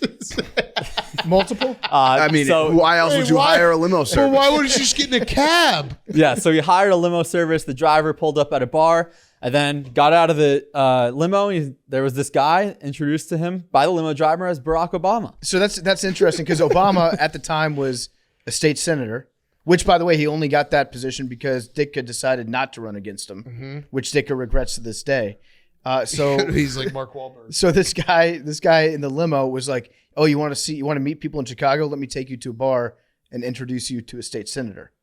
That's where we're at. Okay, So this is their first interaction. got it.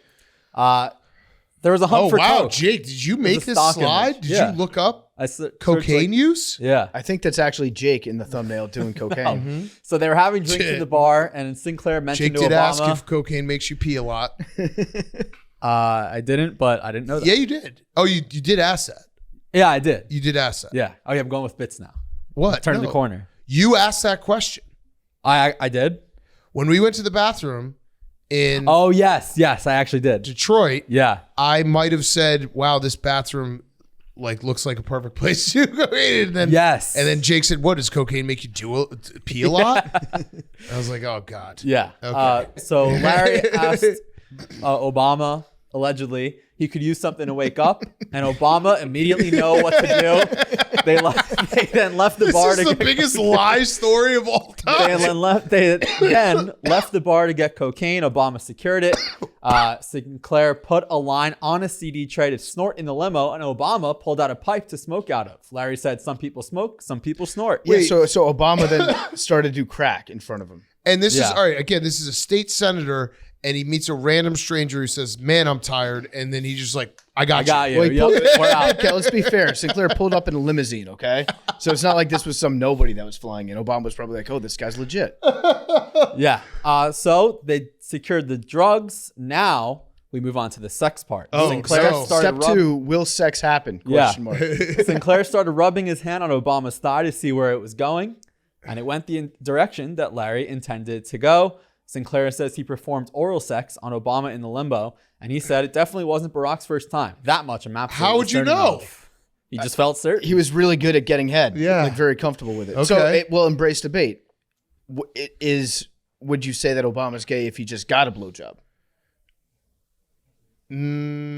Well, yeah, if you just state it like that. If you close your eyes and you're like, maybe the 60-year-old guy is actually a hot chick. Yeah, okay. All right, so this is what happened on their first night. The next day... Wait, that looks photoshopped. It is. Okay. I just Googled Sinclair Obama. That's one of the first things. Picture that's so blatantly photoshopped. Yeah. So Oh my God. Apparently, Obama showed up at Sinclair's hotel room the next day with no warning because he Oh. wanted to run it back. You want to get more head, okay? So back to back.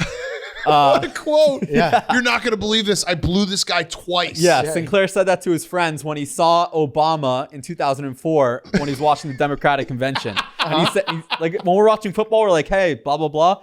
PFT, you're not going to believe this. Yeah, Blew see him that twice. guy right I blew there? that guy. I blew Why that would he guy ask for some twice. reciprocation? Yeah. I don't know. Good point. Yeah, so that's what happened the next day. Tucker Carlson, you can be critical if you want, but he actually was a very good journalist here. He asked, what was Obama like on crack? Okay. And Sinclair said, calm, almost euphoric, pretty controlled and talkative, but not really saying anything. I mean, It that's kind of just a- contradicts each other. That's a No. pretty good description of Obama in general. Yeah, but that doesn't. They then said Tucker was like, kind of like his presidency. Oh. Yeah. That kind of. Okay. All right. Yeah. And then, That's not what a person on crack looks like, but yeah, okay. yeah. It's like Larry Sinclair's like, yeah, the boobs So were like sand. Sinclair Yeah. apparently put this whole, what he said on Tucker was apparently on YouTube in 2008. YouTube took it down, and he claims that YouTube gave away his account and his Microsoft email to where he said Microsoft gave away access to his email, and vacation replies were busy telling people that he was, quote, busy giving blowjobs and he'll get back to you when he's done. So that was the auto reply. So it's kind of like a PS5 message. But Okay. Wait, Microsoft gave access to his email and vacation replies were busy saying, I'm busy giving blowjobs and I'll get That back definitely to you. sounds like something someone Microsoft would do. yeah. Just a random All right, guy. so- let's take his email and joke on him. Jake, I did do some research into this on my Yeah. own when I found out that this guy was going to be on Tucker. He said this actually for the first time in 2004. 2004. 2004 is when he said it. He Okay. gave like a big speech at the And Washington he failed the Press Club. polygraph test. He failed a polygraph. Also, he's been convicted a couple times. Oh, of forgery. we'll get to that. We'll Okay, get to all right, that. but he did make these statements like in 2004. Okay. Well, he claims that Microsoft gave away his account and people were. I think it'd be funny if there was a guy that looked exactly like Obama who was gay and probably had sex with, I don't know, like 500 guys coast to coast. So there's a bunch of guys across America that think that they had sex with Obama. Yeah. That would be a great wrinkle to the story. Okay. All right, now the drum roll. Drum roll. The It's verdict. your verdict. I don't believe him. Okay. All right. Why? Well, as PFT mentioned, he's been in prison in 3 different states. He has a specialty in crimes involving deceit. He's okay. He's a serial liar. The record also indicates one of his jail sentences, were 16 years, and there's many more details to his criminal background, but I'm not going to waste your time. Okay. And 16 years for forgery seems like you were forging something pretty important. Yeah. Catch me if you can. And then our boss, Dave Portnoy, also chimed in on this topic earlier today on Twitter, and he's on my side. Yeah. He doesn't agree with anything he's saying. Yeah, he said, I met Larry Sinclair when I was doing my Tucker thing a couple weeks ago. I would trust Anna Delvey before I trusted anything. Larry Sinclair said, top to bottom, maybe the least trustworthy human I've ever laid eyes on. I'd say his story has 0.0% chance of being true. And that's I'm generous. looking at the font there. He definitely used the letter O and then the number 0, which is insane. Maybe that's a good way of, like, if Larry Sinclair ever tries to sue Dave, he's like, well, that wasn't. He That never said wasn't an 0.0. actual percent. Yeah. Invalid number. That's smart. Yeah, this is I'm gonna say I don't believe him. Thank you, Jake. I do. You know, I do believe the guy. All right. And the end. Well, until I'm never doing this again unless Big Cat or PFT ask me. yeah, no, I was gonna say this story is not over. I'm sure Jason Whitlock might have even a Twitter space tonight. If anybody out there has had sex with Barack Obama, please email PMT intern at barstoolsports.com. Jake will investigate your claims thoroughly. Yes. So there you have it. Actually, Jake, if somebody actually claims that they had sex with Obama, you have to interview them. Yeah. Yeah. You should do a special report with Larry Sinclair. Okay. Okay. Yeah. So there you have it. I hope that helped. No, not really. All right. Well. No, it's not your fault. Yeah. It's just a liar went on TV and said a story. I spent some time putting it all together. It helped in the fact that it confirmed that I did. Well, I guess actually it did help because I don't have to watch the video now. Yeah. I watched it on 2xB too, just so we're being clear. Oh, so you might have missed some that is facts. something you got to disclose before the report. Well, I'm saying it now. A little late. Little late. All right, but- PTM on your side. I think it happened. I think Obama was hanging out at a bar, a limo pulled up, and he was like, well, let's be clear. I want you to give me some head. Oh, I need something to wake up. That's it. Yeah. and he took him right out of the bar. Damn. What if he was like, I need some to wake up, and Obama just pulled his cock out? Here you go. Here you go. All right, let's finish up the show. We got football this weekend. Firefest of the week, Hank. Yeah, I talked about the bachelor party last weekend in Nashville. Took a lot out of me. I was, fighting through this week. Very busy week. Couple long days. Yesterday was in the office late, going through advisors, finished, and Wonton Don was streaming, trying to get to 500K subscribers on YouTube. I hopped on. We were just shooting the shit. One of those situations I kind of not forgot we were on a live stream, but just wasn't, my brain certainly wasn't on. I was wiped. I was about to go home, but I just hopped in for a minute. We started talking, and he told me that cows and bulls are actually the same species, and that blew my mind. And then everyone was roasting me on the internet for being really stupid.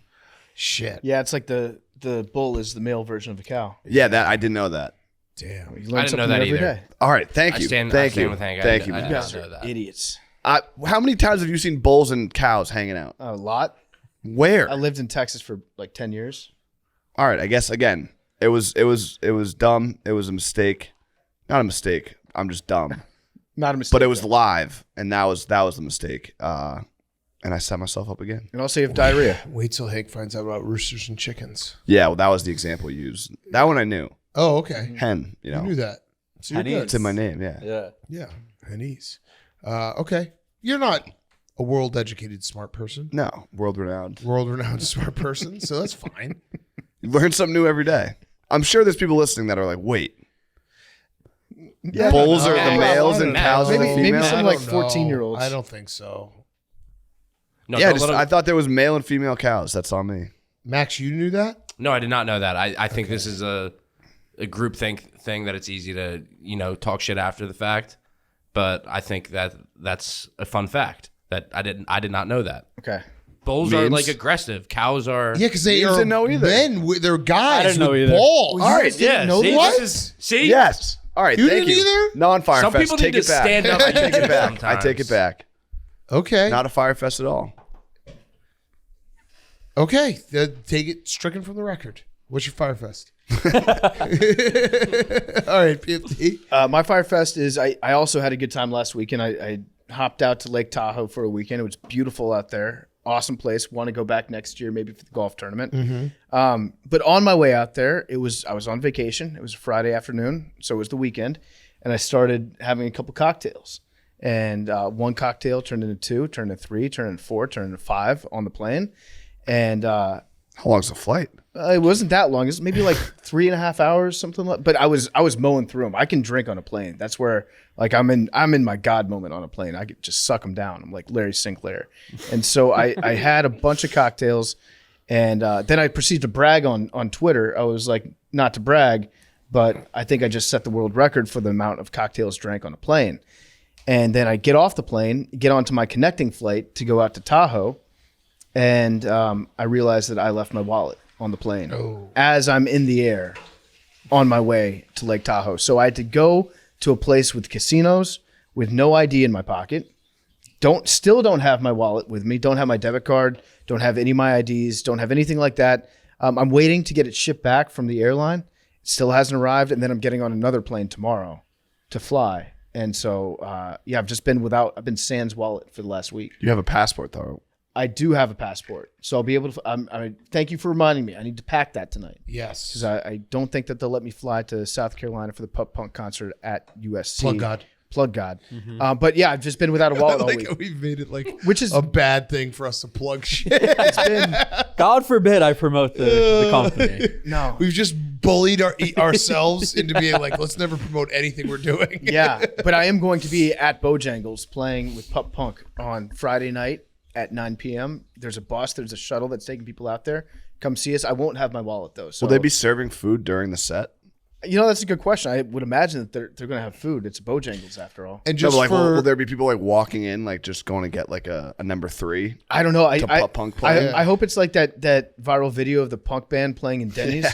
What does he say at the That start? video Like, rocks. let's fucking go, Denny's. yeah. Yeah, that's what we're going to be doing. And just for anyone who's going out there, have a great time. If you're feeling tired at all, PFT will let you suck his dick.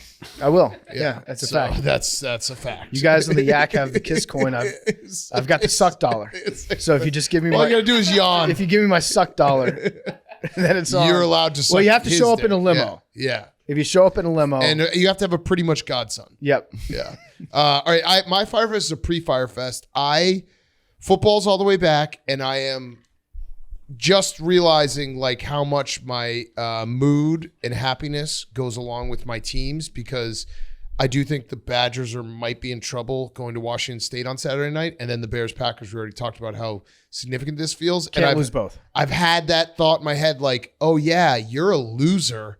You have a great life, you have a great family, all these things, but yet you still let the outcome of a football game affect how you are going to feel for an entire week. And I had that epiphany this morning, and there's nothing I can do about it. Never give it up, though. Yeah, if I go 0-2, it's going to be sad boy season. Never give it up. Coming Sunday and Monday. So Never give it up. yeah, it's a pre-Firefest. Just more of like maybe I should try to figure out a way to emotionally be able to handle things better, but I don't think that will Imagine ever how happen. bad the show would be if we emotionally handled things well. No, it would be awful. terrible. Yeah. Can you imagine Hank just being able to be like, oh, well, the Patriots aren't very good this season, whatever.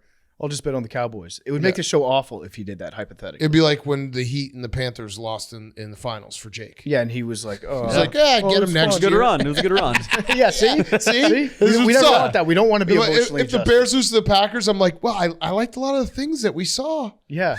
Well, here's the thing. Like, I know I'm a loser for not being a diehard fan, but I can walk in on Sunday with you guys knowing no matter what, it's going to be a great day. Oh, man. See, yeah, that's I truly feel that way. no, but you know what? Like Max loses the Super Bowl, he comes on the show and he's got the 1,000-yard stare. It just looks like gets he got battered. a lobotomy and just takes our How did we abuse. get here? It was great. No, we're actually we're using you as a great example, Max. You're the perfect example for sad sports fandom. Okay, Jake, finish us off. Yeah, the other day, I was on my way to the office. I was taking the bus here, the CTA. I was running to catch the bus. and I strained my quad. Oh no! Damn. And then I played tennis, Wait. and it hurt. And you don't- a lot. Can you get the ADA apartment back? Honestly, I mean, you might need it. no, I'm fine walking. It's just running. Sometimes it hurts. What noise did you make? Running sometimes. How often are you running? To catch the bus and playing tennis and pickleball. Okay, so then stop playing tennis and pickleball. Well, we'll see. Also, Like if I get an injury that's like I can't run, oh no, yeah. nothing in my life will change. Like unfortunately, I can't run the 5K, but I'm still going to show up and support the cause. How do you feel know? like You might you be can. feeling. You might be feeling good by Saturday. Like you Yeah, can. it might be. By the way, that's going to be a great PMTV. Yeah. So Max is going to run the 5K on Saturday, attempt. Maybe I could still run it. under 33 minutes, and he gets $5,000 for me and Take the $5,000 over. for PFT donated to Pause.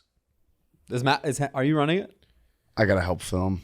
Yeah, I got to help film. I got to go to Tuscaloosa. You definitely didn't sprain your leg. You just don't want to run the 5. Yeah. No, You know, Why no don't one you cut asked it you to out? help Why don't you film. cut it out? I'll help with whatever. No, we don't But need you help. just We said need help that. running. I actually do. I actually think you could Okay. beat Max. With Every strained person quad. who runs I saves a know that. dog's life. I'm running. Oh, there we go. I'm going. Just be It's his gonna hurt. pacer. Yeah. Just be his pacer. Okay, I'll run with Max. Yeah, run with Max. So just go, just do the pacing. That would actually be very funny for the video. Done. If you have the pace and you keep him, you're like, all right, Max, we got to pick Just like it be up. his hype guy. Yeah, dude, 33 minutes. Like you can walk some of that. I'm gonna walk a lot of it. All right, Okay, Max. you Let's can't do walk it. a lot of it. I'm dude, going. 33 I'm- minutes. Positive vibes You only. can walk probably 3 minutes. Yeah. If you do it, if you walk fast, you could do this. A light jog should be able to do it.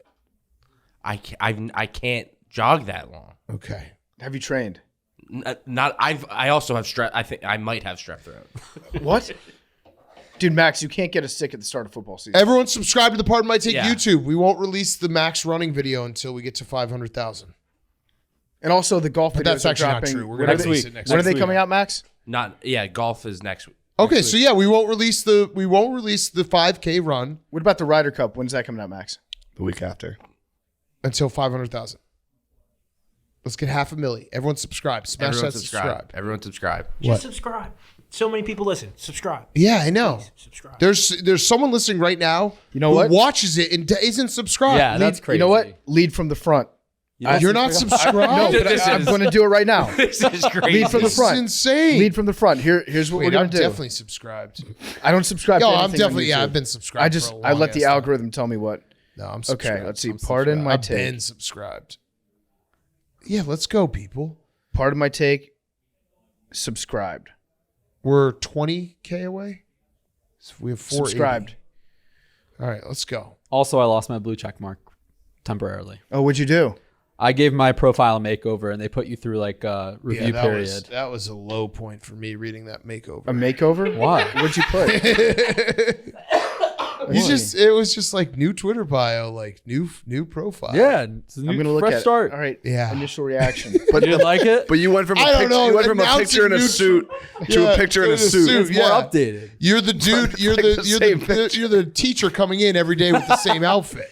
It's a year okay. later. It's a Barstool picture. Jake Marsh, Pardon My Take podcast, play-by-play broadcaster, Q's alum, golf, pickleball, tennis. No football? Can we get Mr. Positions in there? No. Why? You aren't Mr. Positions. Someone recommended Plug God.